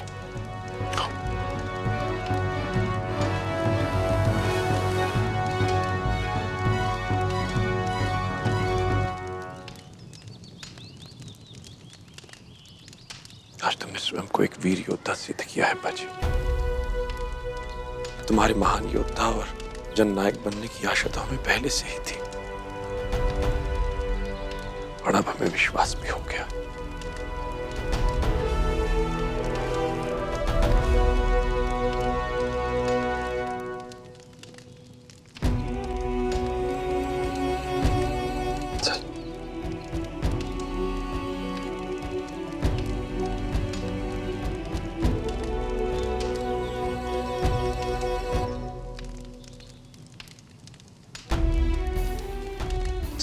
मुझे घर जाके बहुत सारी तैयारी करनी है। कसली तैयारी पे हो? मैं बड़ी दीदी बनने वाली हूँ ना, तो तैयारी तो करनी होगी।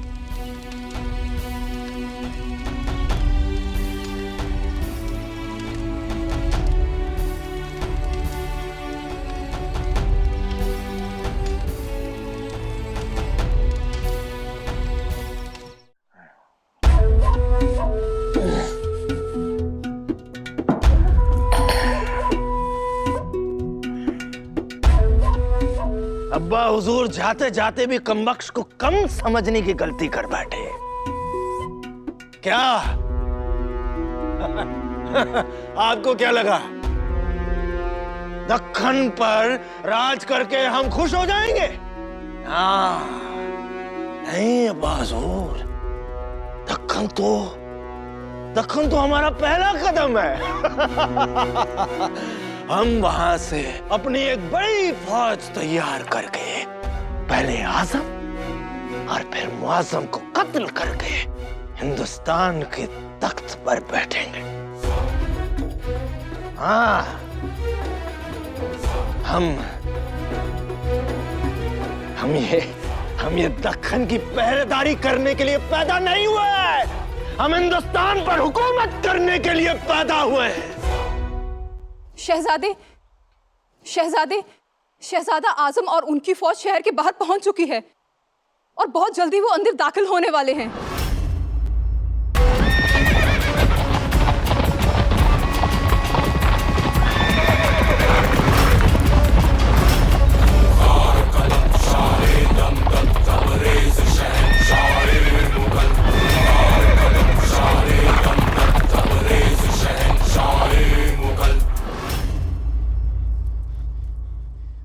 हमें यहां से जाना होगा। आजम यहाँ अब्बा हुजूर के मातम पुरसे के लिए नहीं आया है, वो हमारे मातम पुरसे का इंतजाम करने आया है। हुजूर, मैं आपका मतलब नहीं समझी। आजम हमसे उम्र और ताकत दोनों में बड़ा है।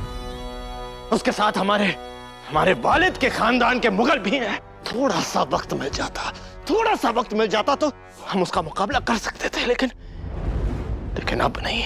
हुजूर, वो आपके भाई हैं। भाई? अब्बा हुजूर ने इस तख्त के लिए अपने भाइयों की गर्दनें काट दी, तो क्या हमारा भाई हमारी गर्दन नहीं काटेगा? बिल्कुल काटेगा।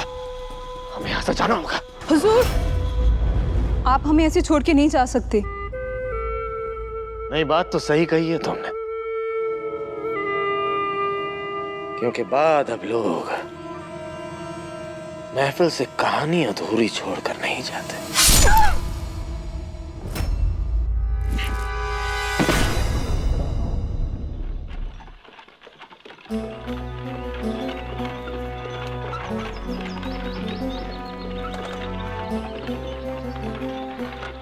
बाबा, ये लोग क्या कर रहे हैं?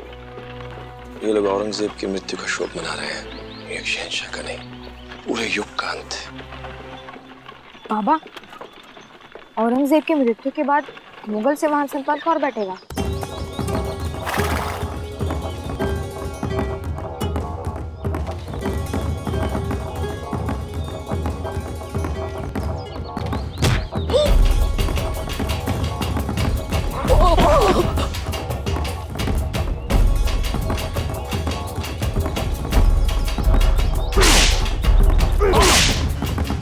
कम वक्त, अपनी गर्दन नहीं संभाल सकते, जिम्मेदारी क्या संभालोगे?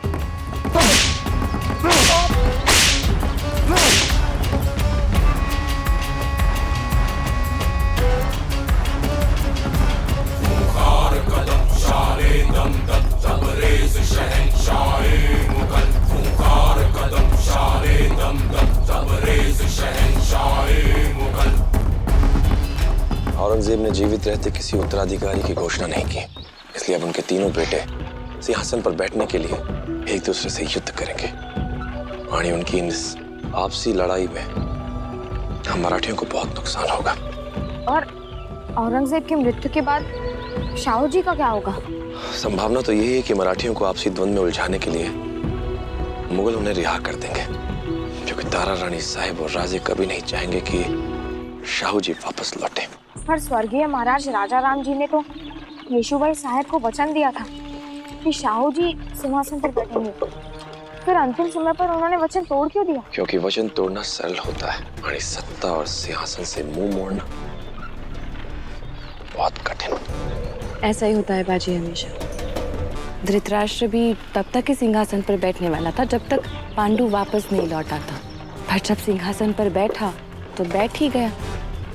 उस सत्ता के मोह ने कभी सिंहासन से उसे अलग नहीं होने दिया। क्या राजे भी ऐसा ही करेंगे? ये तो समय ही जानता है। पर ये तो सब जानते हैं कि राजे में सिंहासन पर बैठने की योग्यता नहीं है। अजिंक्य तारा पर हुए हमले का बदला लेने के लिए वो किसी भी युद्ध पर नहीं गए। जो राजा अपनी प्रजा के लिए नहीं लड़ सकता, उसकी प्रजा उसके लिए कैसे लड़ेगी? शाहू जी के अंदर सिंहासन पर बैठने की योग्यता भी है और साहस भी। मैंने दंडक की कैद में अनुभव किया था कि जब शरीर बंदी हो तब साहस का स्वतंत्र रहना कितना कठिन होता है। और शाहू जी, वर्षों से औरंगजेब की कैद में रहकर भी साहस नहीं आ रहे।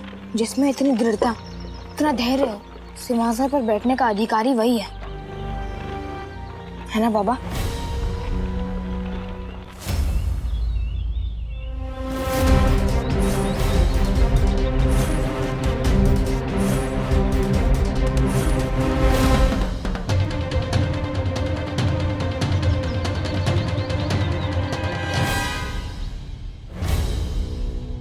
प्रभाकर राव, आप यहाँ क्या कर रहे हैं?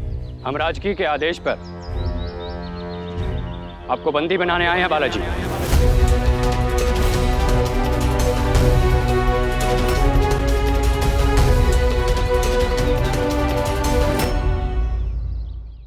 बालाजी अपने पुत्र को योद्धा बनाना चाहते थे और इसीलिए उन्होंने दौलताबाद को युद्धभूमि बना दिया। चंद्रसेन जो कह रहे हैं वो सत्य है। युद्ध आपके पुत्र की वजह से आरंभ हुआ? क्या ये युद्ध आपके पुत्र की वजह से आरंभ हुआ? उत्तर दिया।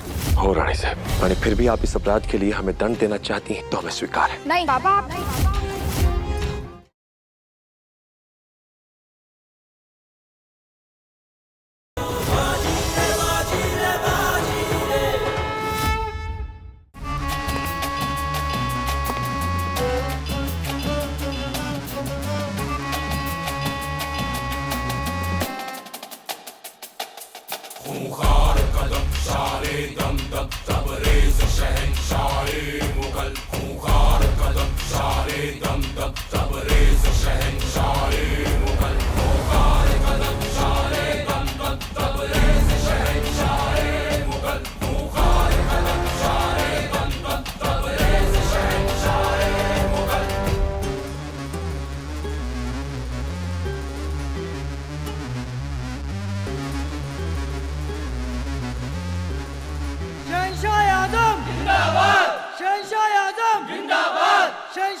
हम शहजादे आजम मरूम शहंशाह हिंद औरंगजेब आलमगीर के जानशीन आज सबके सामने ये ऐलान करते हैं कि आज से हिंदुस्तान के बादशाह हम हैं। हमारे दो भाई मुअज्जम और कमबख्श ने हमारे मरहूम वालिद के जनाजे पे ना आके अपनी गद्दारी का सबूत दिया है और मरहूम वालिद की तरह हम भी जानते हैं कि सल्तनतों की नींव रहम पर नहीं लाशों पर रखी जाती है, चाहे वो परायों की हो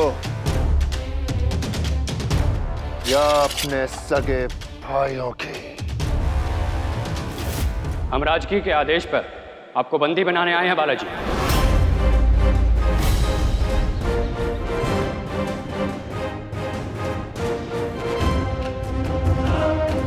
किस अपराध में?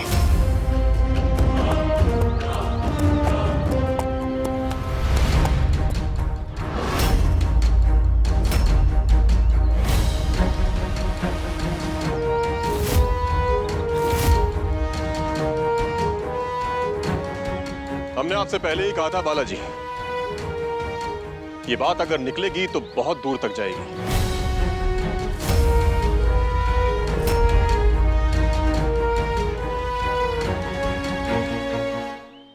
आजम, आप महरूम बादशाह औरंगजेब के इंतकाल के वक्त उनके साथ नहीं थे, वरना आप अपनी आंखों से देखते हैं। इस दुनिया में किए गए हुए गुनाहों का हिसाब इसी दुनिया में देकर जाना पड़ता है। अब्बा हजूर ने साहू जी को अपनी मिट्टी से और अपने लोगों से दूर कैद रखा। ये इसी का नतीजा है कि हिंदुस्तान के बादशाह होने के बावजूद उनके इंतकाल के वक्त उन्हें पानी पिलाने वाला भी कोई नहीं था। आप नस्ले तैमूरी के चश्मो चिराग हैं। आपकी रगों में बादशाह औरंगजेब का कहर दौड़ रहा है तो शहंशाह अकबर का रहम भी। अगर आप साहू जी को रिहा कर देंगे तो तारीख में आपका नाम बुलंद हो जाएगा। आज मैं हिंदुस्तान के नए शहंशाह से साहू जी की रिहाई की भीख मांग रही हूँ। हमें उम्मीद है कि आप हमें इनकार नहीं करेंगे। सच कहें तो हम समझ नहीं पा रहे, एक शेर की बेटी बकरियों की तरफदारी क्यों कर रही है? खास करके इस शाहू जी के लिए आपके दिल में इतनी हमदर्दी क्यों है? खैर, आपकी वजह जो कुछ भी हो, हमें आपकी इल्तिजा मंजूर है। साहू जी की रिहाई तारा रानी को मशरूफ कर देगी और हमें मौका मिल जाएगा अपने भाइयों को उनकी बगावत की सजा देने का। और एक बार हमारे कदम इस तख्त पर जम गए ना, तो मराठी तख्त पर कोई भी बैठे, साहू जी या तारा रानी, हमें कोई फर्क नहीं पड़ता, क्योंकि हमें कोई हरा नहीं पाएगा। हमें खुशी है कि आपने हमारी इल्तिजा कबूल की। पर शाहू जी को रिहा करने के लिए हमारी एक शर्त है।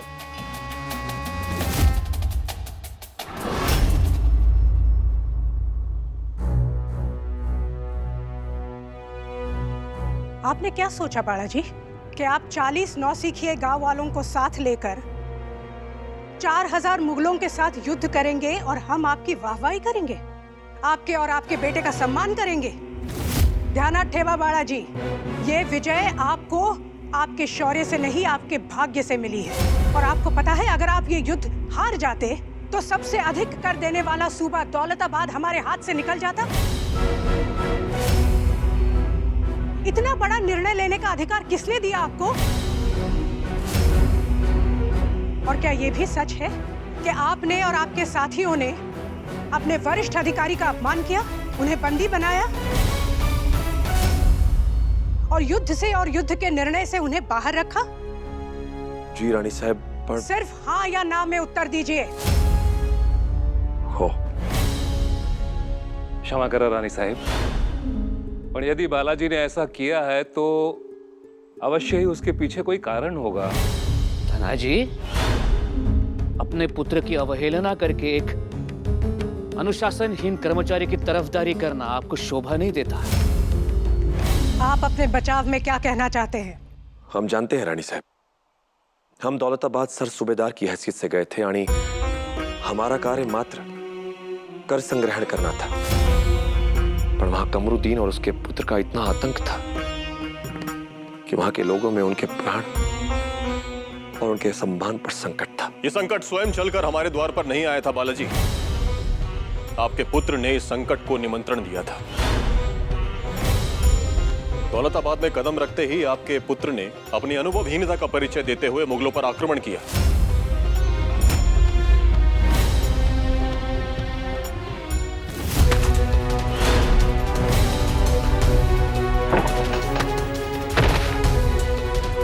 रानी साहब, बालाजी अपने पुत्र को योद्धा बनाना चाहते थे और इसीलिए उन्होंने दौलताबाद को युद्धभूमि बना दिया। परंतु बालाजी, आपके पुत्र के पास युद्ध की गंभीरता समझने के लिए ना तो विवेक था, ना अनुभव और ना ही धैर्य। उसके पश्चात भी आप अपने पुत्र को ऐसे संवेदनशील क्षेत्र में लेकर गए। बारूद पर अंगारों को लेकर घूमेंगे तो आग तो लगेगी ही बालाजी। चंद्रसेन जो कह रहे हैं वो सत्य है? युद्ध आपके पुत्र की वजह से आरंभ हुआ? रानी साहब, बाजी तो मात्र वहां की जनता के प्राणों के। क्या ये युद्ध आपके पुत्र की वजह से आरंभ हुआ? उत्तर दिया। तुमने अपने क्रोध पर नियंत्रण नहीं रखा, इसी कारण अब स्थिति हमारे नियंत्रण में नहीं है बाजी। अब युद्ध होकर रहेगा। हो रानी साहब। नहीं आई साहब, हम ये शर्त नहीं मान सकते। आई साहब, आप और हमारी दोनों पत्नियां हमारी जिम्मेदारी हैं। हम आपको यूं आजम की कैद में अकेला छोड़कर नहीं जा सकते। हमारे ना रहने पे न जाने आजम आपके साथ कैसा व्यवहार करे, ये हम सोच भी नहीं सकते। और आप वो हमें छू भी नहीं पाएगा। बादशाह बेगम ने हमें अपने खत में वचन दिया है कि दिल्ली में वो स्वयं हमारे साथ रहकर हमारी सुरक्षा सुनिश्चित करेंगी। और बादशाह बेगम वचन देना भी जानती है और उसे निभाना भी। नहीं आई साहब, अब परिस्थितियां यहाँ बदल चुकी हैं। औरंगजेब जैसा भी था, बचपन बादशाह बेगम से प्रेम करता था, इसीलिए उनका मान रखता था। पर आजम ऐसा नहीं करेगा। आई साहेब, जो अपने परिवार के प्राणों का शत्रु बना बैठा हो, उसके पास भला हम अपना परिवार कैसे छोड़कर जाएं? पर आपने अगर रिहाई का आपका ये आखिरी मौका खो दिया तो शायद यहाँ से निकलने का मौका फिर कभी ना मिले। आपको देश और परिवार में से किसी एक को चुनना होगा। जाइए, आप देश की रक्षा कीजिए और हमारी रक्षा महादेव करेंगे।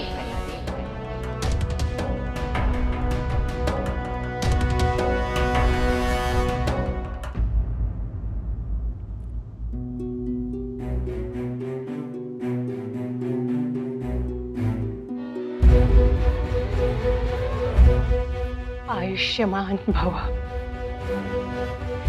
विजयी भव, विजयी भव।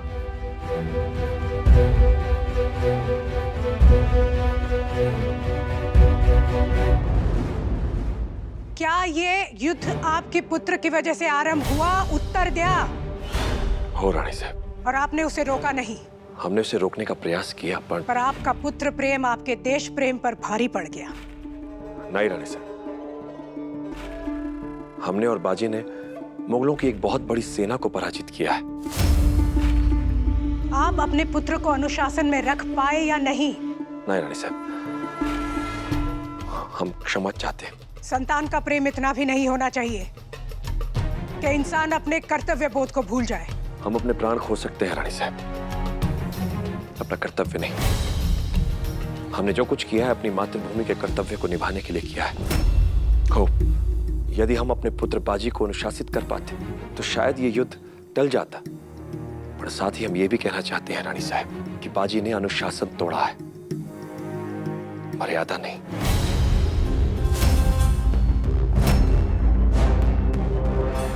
रानी, फिर भी आप इस अपराध के लिए हमें दंड देना चाहती हैं तो हमें स्वीकार है। नहीं बाबा,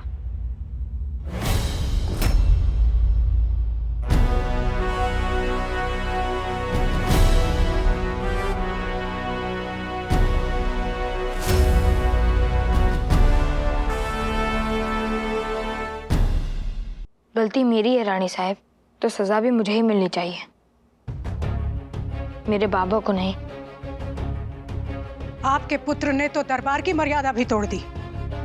यदि तुम मराठी सेना का हिस्सा बनना चाहते हो तो सबसे पहले तुम्हें अनुशासन में बंधना सीखना होगा। अब तुम अपने पिता के सैन्य बल में नहीं रहोगे और जब तक तुम स्वयं को अपने वरिष्ठ अधिकारियों का आदेश मानने वाले अनुशासित सैनिक साबित नहीं करते तब तक तुम सैनिक भी नहीं कहलाओगे।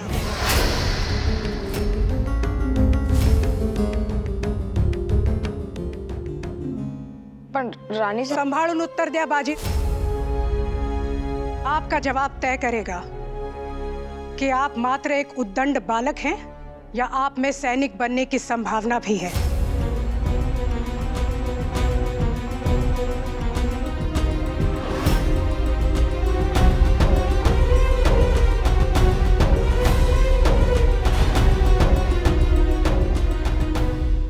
मैं आपके आदेश का पालन करूंगा रानी साहब। और जहां तक आपकी बात है बालाजी, रानी साहब के लिए एक जरूरी संदेश है।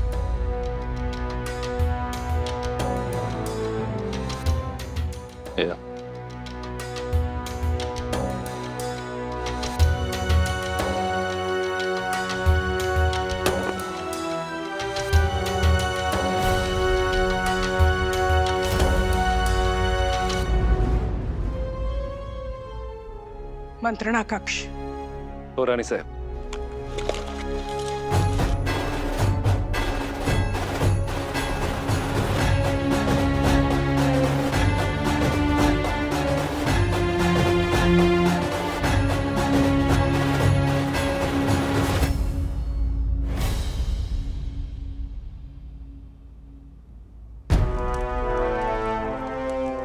जनाब, हिंदुस्तान के नए बादशाह मोहम्मद आजम शाह ने संदेशा भेजा है कि आप उनके पास जाकर अपनी वफादारी का ऐलान करें। जाओ और अपने बादशाह से कह दो, कमरुद्दीन खान मरहूम बादशाह औरंगजेब आलमगीर का वफादार था, उसके निकम्मे बेटों का नहीं। जाओ।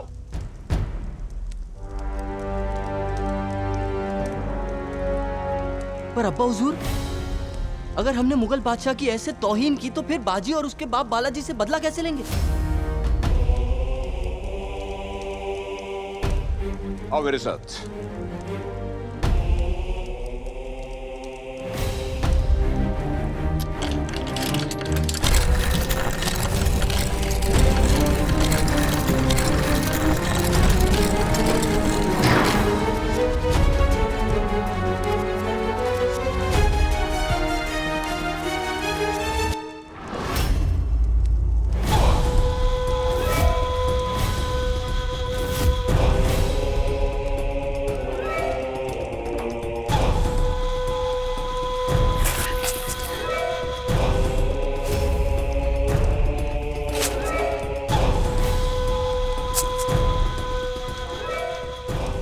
इतनी दौलत, इतनी दौलत,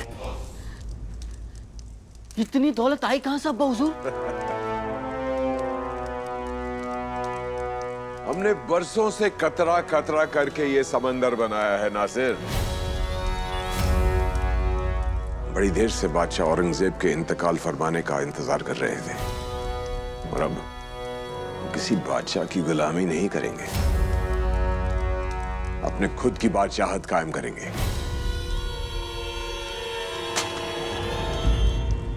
मगर हम तो कोई शाही खानदान से ताल्लुक नहीं रखते अब्बा हुजूर। रखते हैं, और इस खानदान के दो सरपरस्त होते हैं, दौलत और ताकत। और जिसके पास ये दोनों चीजें हैं, उसका खून खुद ब खुद शाही हो जाता है। हमें तो पहले से ही पता था कि मरहूम बादशाह औरंगजेब अपने जीते जी किसी और को तख्त पे नहीं बैठने देंगे। उनके इंतकाल के बाद अज़म और कमबख्श दोनों तख्त के लिए एक दूसरे के साथ जंग करेंगे। जो हार गया वो तो मिट जाएगा, और जो जीत गया वो वैसे ही कमजोर हो जाएगा। इस दौरान खामोशी से हम इस दौलत के साथ एक फौज खड़ी करेंगे, और जो हमारे रास्ते में आया उसे हटना पड़ेगा।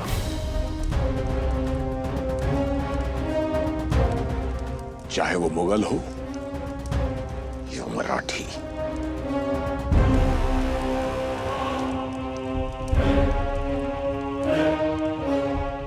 हमें सूचना मिली है कि आजम शाहू जी को रिहा कर रहा है। हमें अंदेशा था कि मुगल सिंहासन पर राजे के अधिकार को कमजोर करने के लिए कोई न कोई चाल अवश्य चलेंगे, पर वो ये चाल इतनी जल्दी चलेंगे ये हमने नहीं सोचा था। मराठी साम्राज्य के भविष्य के लिए हमें शाहू जी की वापसी को रोकना होगा। आपने दौलताबाद में जो किया उसके बाद हम आपके ऊपर इतना बड़ा दायित्व तो नहीं सौंपना चाहते, पर एक आप ही हैं जिन्होंने असली शाहू जी को देखा है। इसलिए आप धाना जी के साथ जाएंगे और सुनिश्चित करेंगे कि धाना जी जिसे रोक रहे हैं वो असली शाहू जी ही हैं। रानी साहब, मान लो अभी हमने उन्हें रोक भी दिया, पर कभी न कभी शाहू जी सतारा में आएंगे ही। तो आप ऐसा प्रबंध करेंगे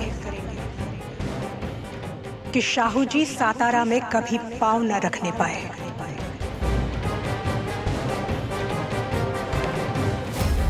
कभी भी नहीं।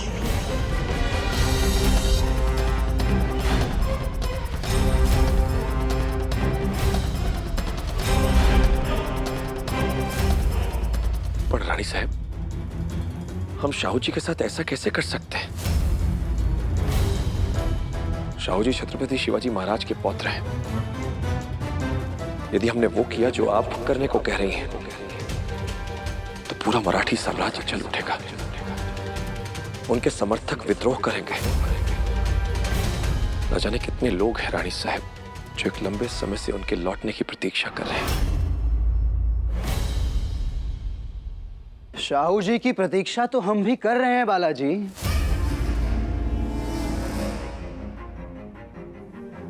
पर आप जिसे रोकने जा रहे हैं वो शाहू जी नहीं, आप उस बहरूपिये को रोकने जा रहे हैं जिसे आजम शाहू जी बनाकर हमारे बीच भेजना चाहता है। कौन सा बहरूपिया महाराज? हमने स्वयं वर्षों पहले इस बात की पुष्टि की थी कि औरंगजेब की कैद में जो है वो असली शाहू जी हैं।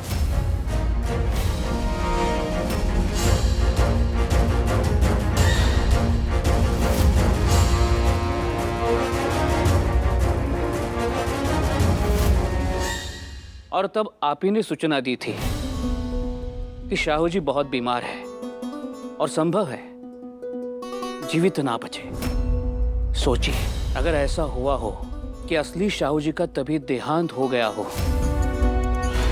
और अब आजम मराठी साम्राज्य में गृह युद्ध की स्थिति पैदा करने के लिए किसी नकली शाहू जी को भेज रहा हो तो? जब औरंगजेब किसी बहरूपिये को अपना रूप दे सकता है तो उसका बेटा किसी बहरूपिये को शाहू जी बना सकता है ना? हो ना? अरे इतने वर्षों से ना ही किसी ने शाहू जी को देखा है अरे ना ही कोई उनके बारे में कुछ जानता है। कहीं ऐसा तो नहीं बालाजी कि आप मुगलों के क्षेत्र में जाने से भयभीत हैं? घबराता है का?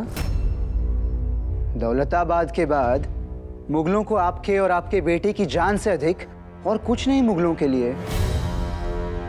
राजे सबको अपनी तरह कायर समझते हैं। बाबा शाहू जी के विषय में सोच रहे हैं और इन्हें मुगलों की पड़ी है। महाराज, हमें भय नहीं है कि मुगल हमारे साथ क्या करेंगे। हमें तो मात्र इस बात की चिंता है कि एक मराठी से मराठी के साथ क्या करने के लिए कहा जा रहा है। आपका काम आदेश का पालन करना है, आदेश के बारे में सोचना नहीं। हम निर्णय कर चुके हैं, अब उस निर्णय का सम्मान करना आपका धर्म है। और यदि आपने ऐसा नहीं किया तो अभी तो आप एक अयोग्य सर सूबेदार हैं।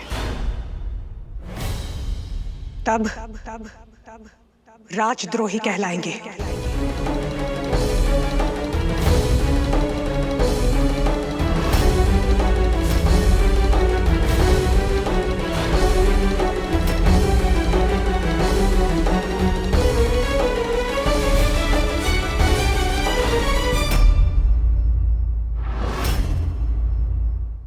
किस आरोप में बंदी बना गया था आपको? और बाजी कहाँ है? आओ सांगा ना। क्या हुआ दरबार में? रानी साहब ने बाबा को शाहू जी को सातारा में प्रवेश करने से रोकने का आदेश दिया। बाबा ने उनके आदेश का पालन नहीं किया तो बाबा को राजद्रोही घोषित किया जाएगा। अब आप क्या करेंगे बाबा? राजा के प्रति निष्ठा निभाएंगे या देश के प्रति?